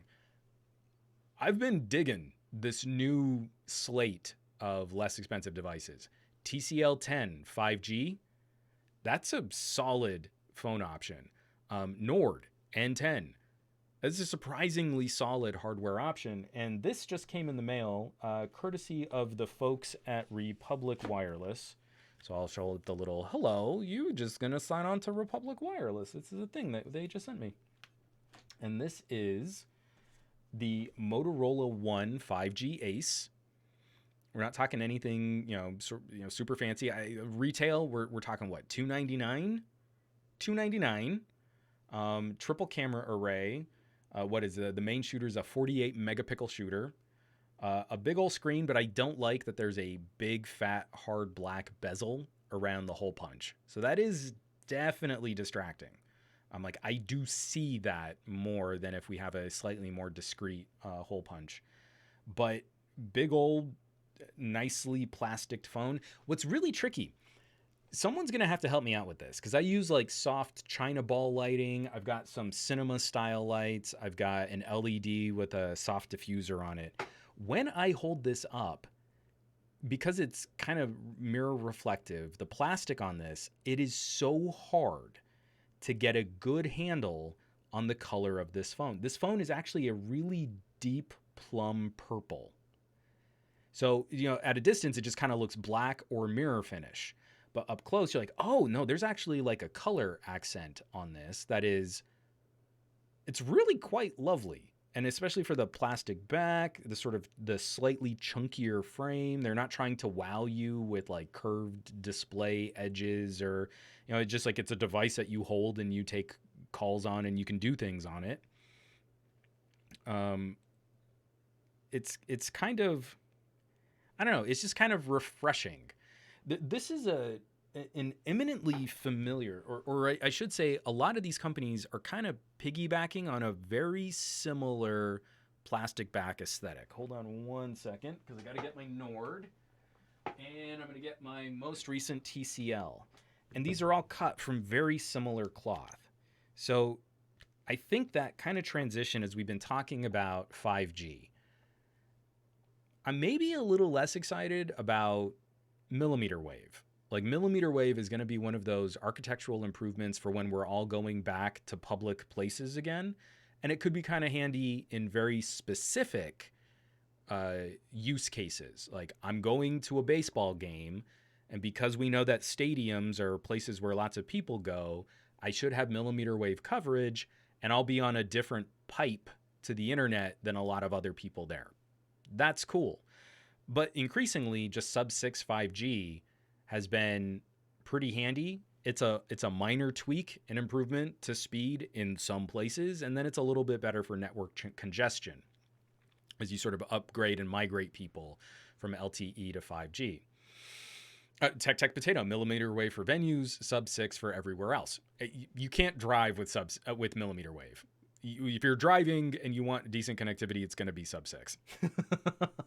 I was war driving for millimeter wave around Venice Beach, and I could outdrive millimeter wave way faster than I could actually acknowledge that I was connected to a millimeter wave tower. So, Nord N10, solid phone, $299. The TCL 10 5G on Verizon, solid phone. Climbs up a little bit in price. I believe full MSRP is $399, but have been some crazy sales on this. Also, there have been some crazy sales on the Nord too.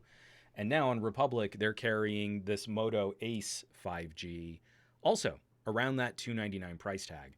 Now that sub-6 is hitting this $300 tier, we're seeing, 5G can be real now. If 5G was only accessible on like $600 phones and up, that's not a great market just to get 5G adoption rolling for your sort of bread and butter daily driver.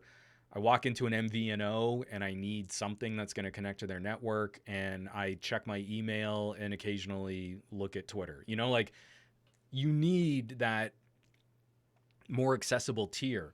Where also, I think there's a good reason that you would maybe want to spend a little bit more if you're looking at like a Pixel 4a 5G, especially sort of accounting for things like longer term software support, where none of these devices, I believe, are going to be getting significant operating system updates after a year. We can hope that they'll at least keep up with security patches past that. So you've got to pay more up front for a Pixel, knowing that Google's gonna keep it on at least a 3-year train. Makes perfect sense to me, right? I get that. An extra $100 on top of the price of some of these phones, that's the ballpark we should be in. But now I feel like these are legitimate, practical, accessible options where someone making a targeted purchase on some kind of prepay cellular plan, or even just looking to save money on a more mainstream carrier, has some good options here. And the performance of these things as like actual just daily driver devices has been surprisingly good. Like the processing power that we've got on tap at $300 easily supersedes where we were back on Snapdragon 835s. So the 835 is still a perfectly capable chipset today. Not exciting. It's not going to kind of rock your socks, but you're missing very little here. You want to shoot 4K video? It can shoot 4K video. All three of these phones have headphone jacks. So you can plug, oh, this is on the other side. You can plug in headphones and like listen to stuff. Lower power internal components, still decently sizable batteries. Battery life, good bit better than taking a very high performance, powerful phone and putting a smaller battery on it. So very, very early impressions. I really like what Motorola is doing with this build. The sort of square camera module feels sort of charmingly a year out of date. I mean, if you were really into camera design, you would know that now we're going with dominoes, right? Not squares. Who would want a square in 2021? You want like a domino assembly on the back of your phone. That's what's hip right now in smartphone design. I gotta ask. Okay, so I'm holding this up here, and you can see that hole punch. Is that really practically any better than a teardrop? Is anyone looking at this and like, well, that's less disruptive to my display experience than if there were just like kind of like a little triangular sort of teardrop shape? This is so much. I'm so glad that I've got like what, 20 rows of pixels? Not even that, probably. What, like 15 rows of pixels in between the top of the camera and the top of the speaker, so that I can have more screen in between the camera and the top edge of the assembly. I've never understood this, like, oh, well, minimizing the disruption is a hole punch is definitely preferable. I maybe? I don't know. I don't see it. I don't think that's a thing.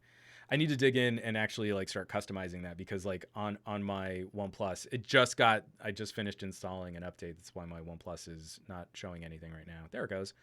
I've just started just nuking anything by the camera.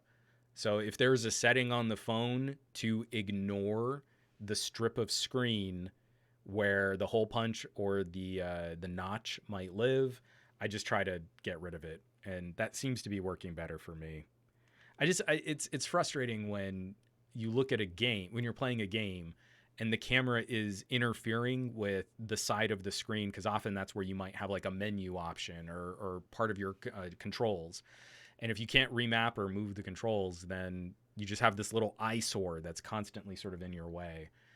So not super thrilled with that. But so far, less than a day of use.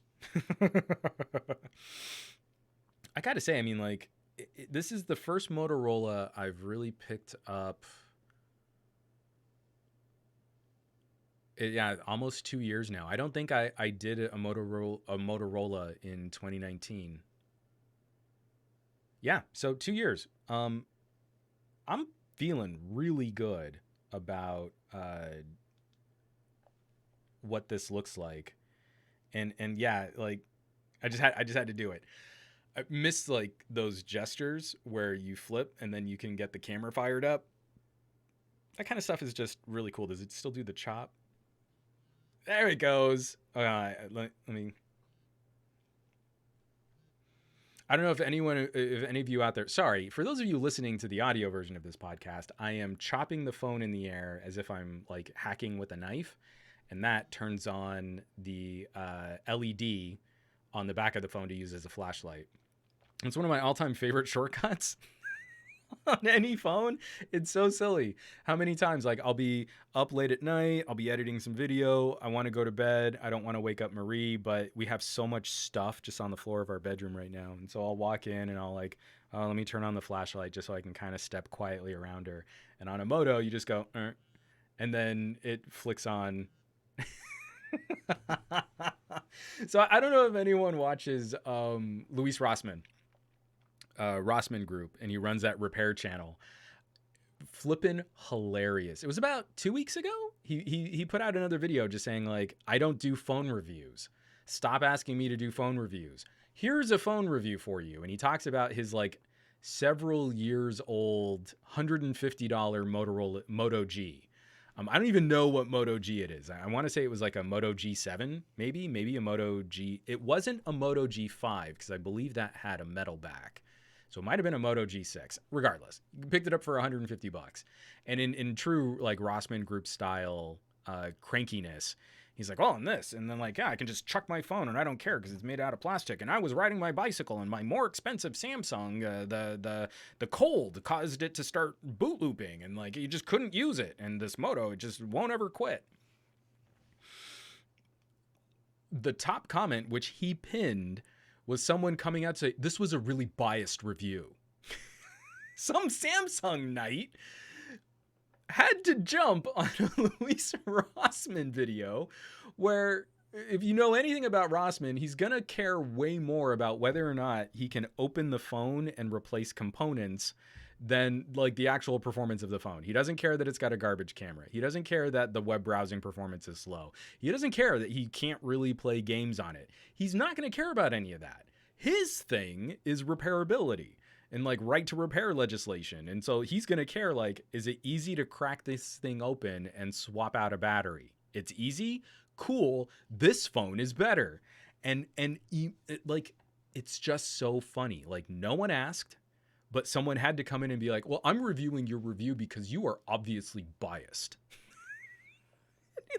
Yes, that was the point. It was the point of the review. Well, you should look at a more premium phone because then you'll get software updates and then, you know, batteries and screens and components will be better built. No, he's not going to care. And he explained in a 15-minute video why none of that matters to him. And still, someone had to come in and be like, oh, I just like reviews that are more objective and tell me the things that I already know. And that they say the things that I agree with is what I care about. My wife told me this pretty funny joke. When she told me the joke, it was about mansplainers. But I would like to repurpose this joke for wannabe tech influencers. Where does a techie go to get their water? A well, actually.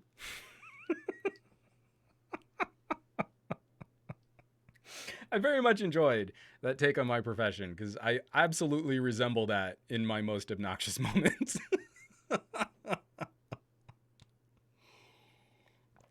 Dave Burns, its SEO isn't as good, so it's not as worth it. So here's a takeaway. I've done a few videos on Republic Wireless Service in the past. I don't even know if they have an affiliate program. I should ask. I could put a promo code up or something if you guys want to try and save some cash. I like having competition in the Mvno space. Google Fi has been pretty solid for me. They actually even sponsored a quick video just talking about what it was like using Google Fi. Mint has been really solid. I'm still cranky with Visible. Visible being on the Verizon network, I think it's kind of silly how difficult it is to get other phones on Visible. I really want to get a second line, use Visible for that second line. I'm sorry, actually it would be a third line. I really want to get a third line, but I want to use it with my Wing. And you can't activate a Wing on Visible. Ugh.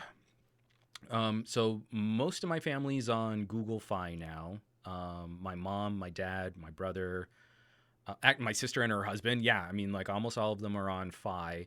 My brother was on Ting. He liked Ting a lot. And then I used to have a line on Straight Talk. So this is great. I mean, this is really good. If your demands on mobile data are not unlimited, you know, post-paid main carrier grade, these deals, these pricings, being able to meter, like I kicked back. I was doing Google Fi Unlimited and then I switched back to metered because I'm not traveling or anything. So I don't need, you know, unlimited data. It's a bummer when I have to crack into my second gig and have to pay an extra buck, on my Google Fi bill. It's kind of like that. It's kind of the challenge. Like, can I spend less and less every single month? So when Republic Wireless put this out there, what's been kind of encouraging is seeing the adoption for sub-6 5G on these MVNOs. Better coverage, better signal reliability, better congestion issues, especially if you work or if you live in a really congested area. 5G can help with that.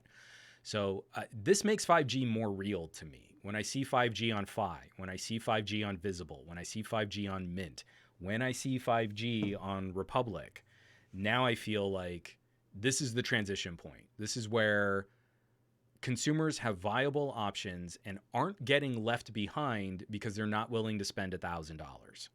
When 5G was only available at like $9.99, that's not real. That's not a consumer accessible technology. On my desk right now, this is great. This is great. Just boom, 3 phones. Like, I feel like TechSpert, right? How do I like format my? Like, I hold the phones like right there, and then I make a wacky face off to the side, right? That's like TechSpert, right? This is fun, and that they're just genuinely good devices. I took out. Oh, I don't know if I can. I don't have it saved here. Man. Nope, I'm not going to be able to just swap it over. So this is the Nord N10. I still need to do just a little bit more wrap up, but I'm going to do a full camera deep dive on this phone. Like, taking it around Southern California, getting some nice, warm, wintry light from Southern California. Like, this camera will never win any like legit showdown if you start pricing up the food chain.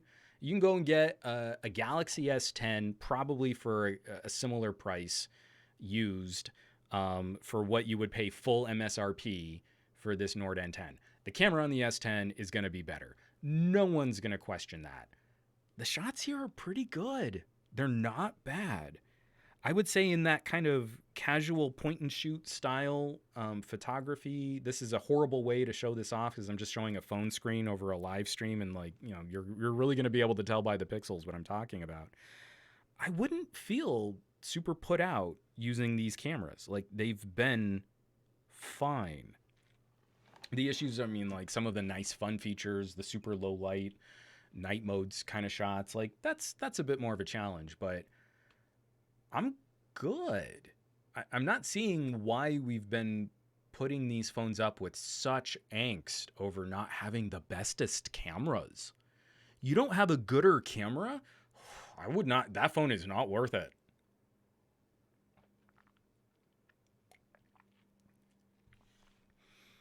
Well, Simon says Hypno. I don't think TechSpert does the grinning face on his thumbnails. He does a smirk. TechSpert, doesn't he do a smirk? Like, it's kind of like one of those faces. Like, I can't. I'm doing this mirrored, so. Isn't it kind of like that? Isn't that TechSpert's thing? Like, he's kind of looking to the camera. He's holding up like a stack of phones. Like, he's like fanning out like a whole card deck of phones with like a. I don't know. Someone send me a TechSpert thumbnail. Maybe I'm way off.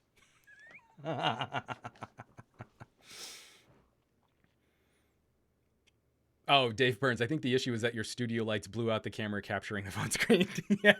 Again, this was not supposed to be some sort of scientific representation because, again, most of this was actually supposed to be focused on talking about the Moto. Immediately, I like textures on the buttons. They're very accessible, easy to find.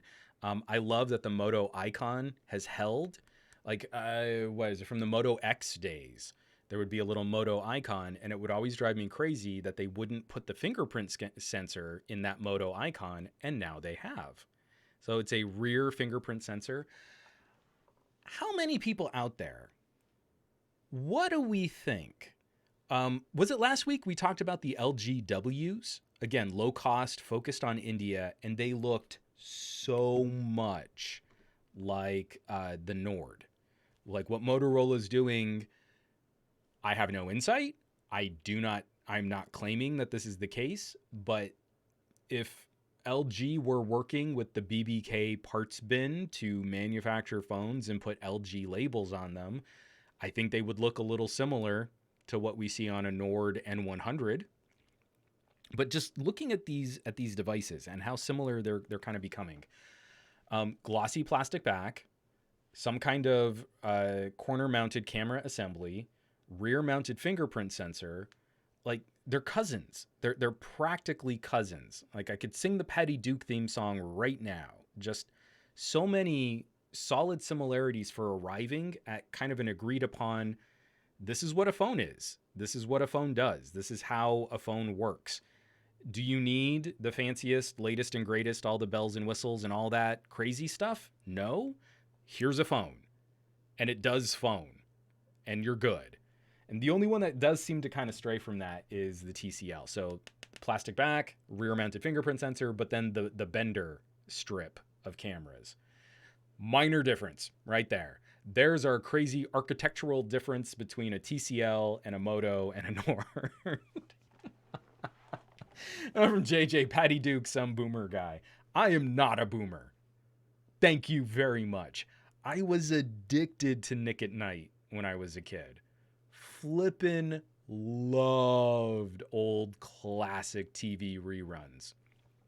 From the original Batman, the 1960s Adam West Batman, Patty Duke, F Troop, Flip Wilson.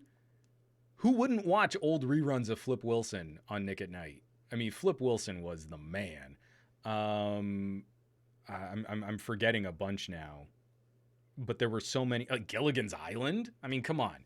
There was a classic era of boomer sitcom. Totally rad. But I came to that third hand. I came to that 20 years late.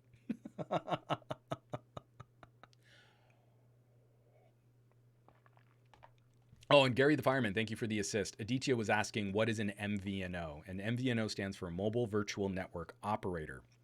So it's a company that buys network access from a major player like AT&T, T-Mobile, or Verizon, and then they sell different rates depending on different services and different features.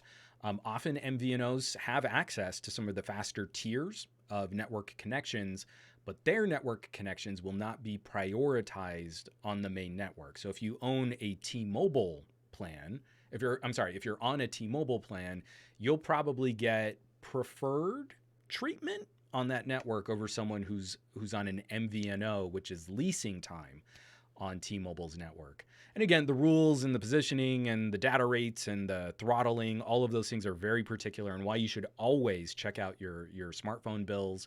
You should always kind of dig into the fine print to see what it is that you're really paying for, and then also what your restrictions might be.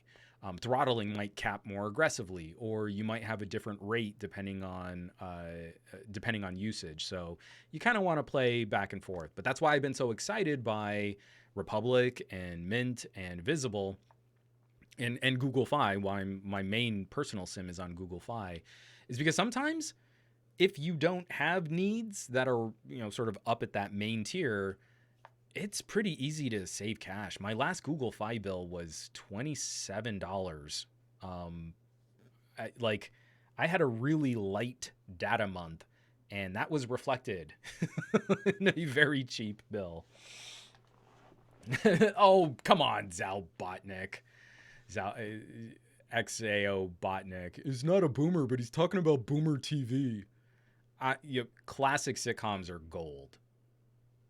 I don't care what you say.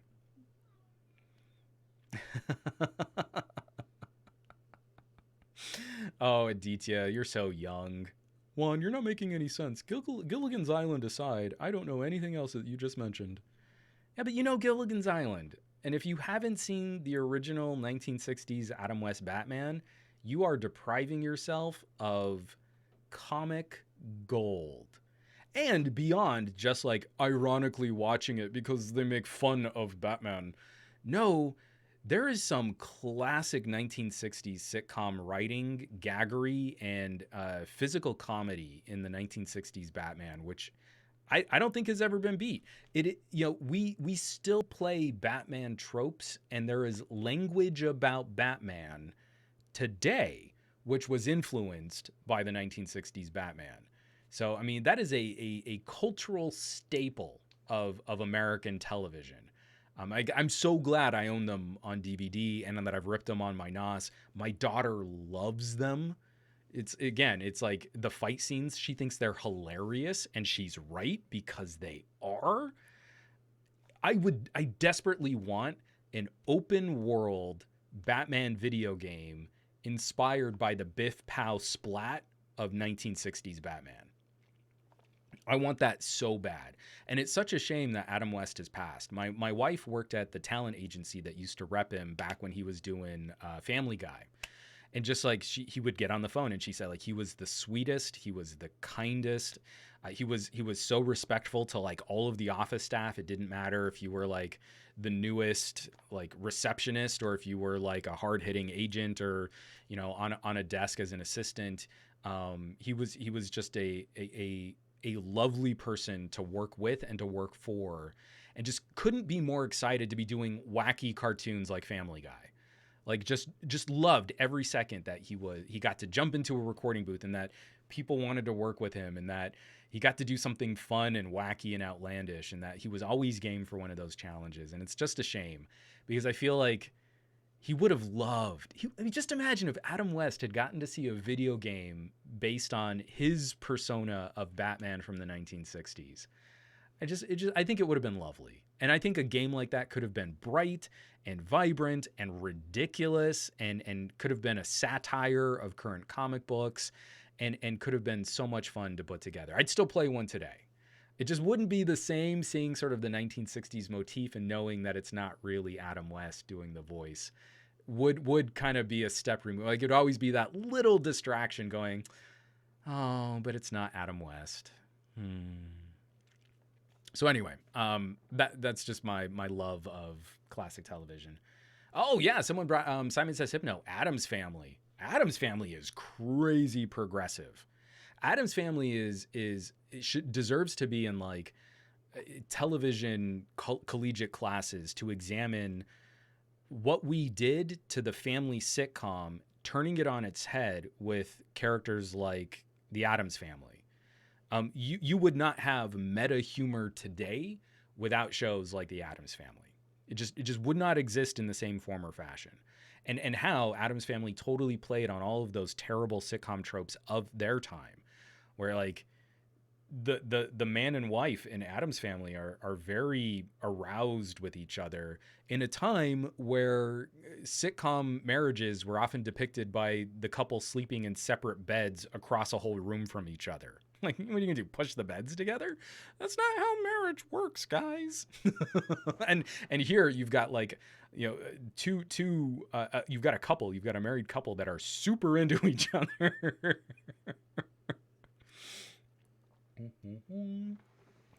All right, let me move on to the last mug and we can start wrapping this up because we're right at 2 hours, and our tech conversation has descended into a television history, kind of retrospect. All right. Oh, Aditya, I'm definitely watching the Adam West Batman. I love Batman and would love a fresh take on it. You're in for a trip. I gotta say, it's goofy and over the top and vibrant and fun, and it is not anything like our sort of current idea of Batman. Get this out of the way here.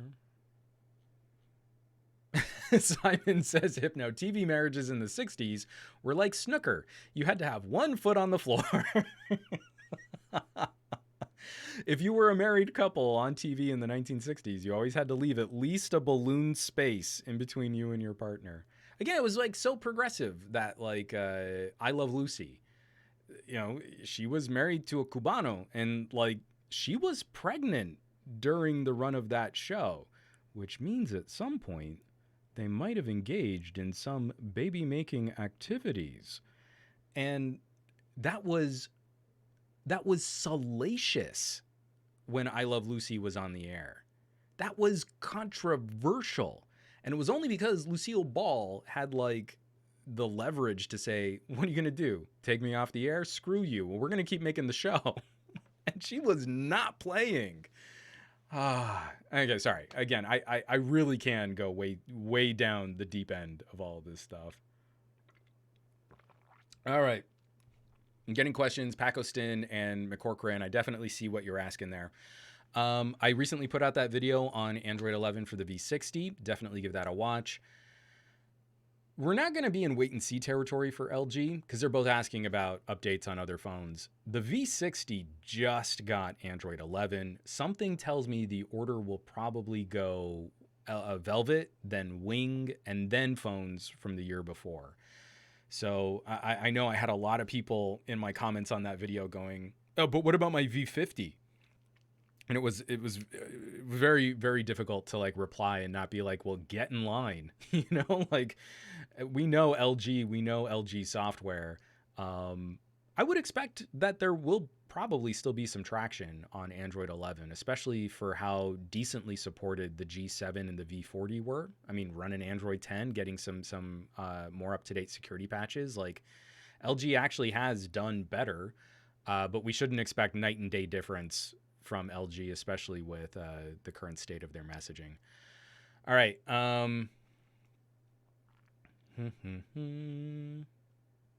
Oh, and Steve saying the AT&T V60 just got the update today. Very good to know.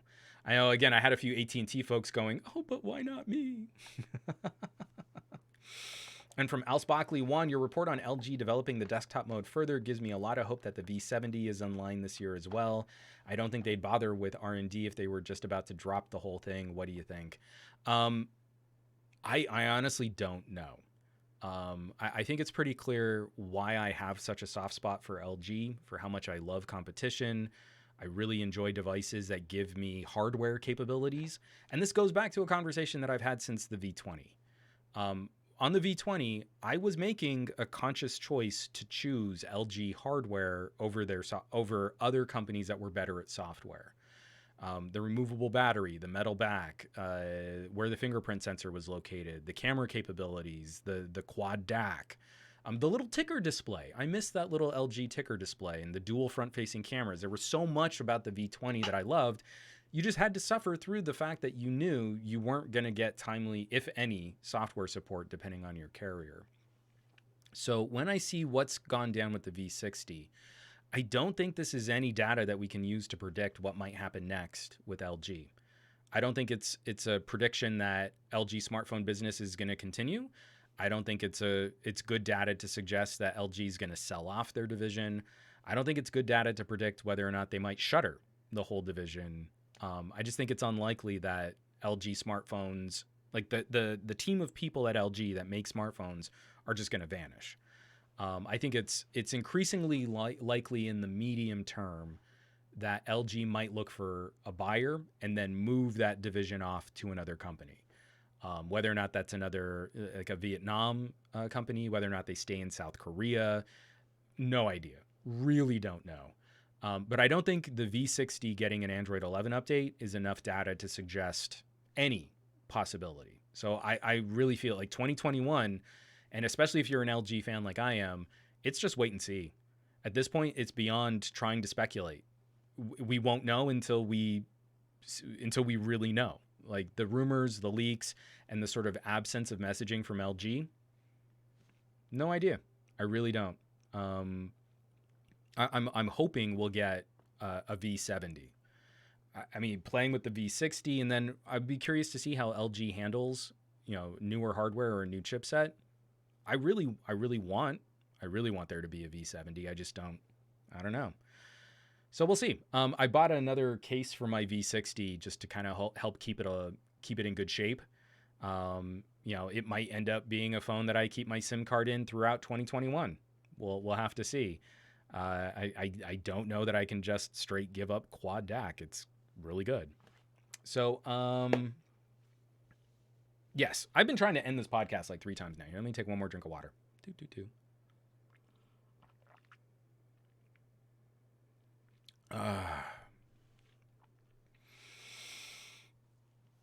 And McCorcoran 3, if you have an LG, I would even maybe put out a play, because you can get like a G8 for dumb cheap these days. If you were just going to use it as a multimedia device, Quad DAC is real good. I mean, if you can find like $200 or less on a G8 in good condition, that might be worth it, depending on how much you like your ears. All right, I'm going to be following up on the Patreon, trying to figure out what to do about movie night this coming Saturday. So be on the lookout there. We're going to have another community play along. And then I think for the next game night, we're going to look at some card games. Just something that we can have some fun, chill, casual activities with. I wasn't able to get a movie night going this week, but it is going to be coming next Saturday. Lots of stuff. I'm wrapping up audio reviews, and I've been saying this for a couple of weeks now. I'm churning through as much content as I can, try and get some of these videos out. And then also, I'm gonna be revisiting. Where is it? Oh, it's over here.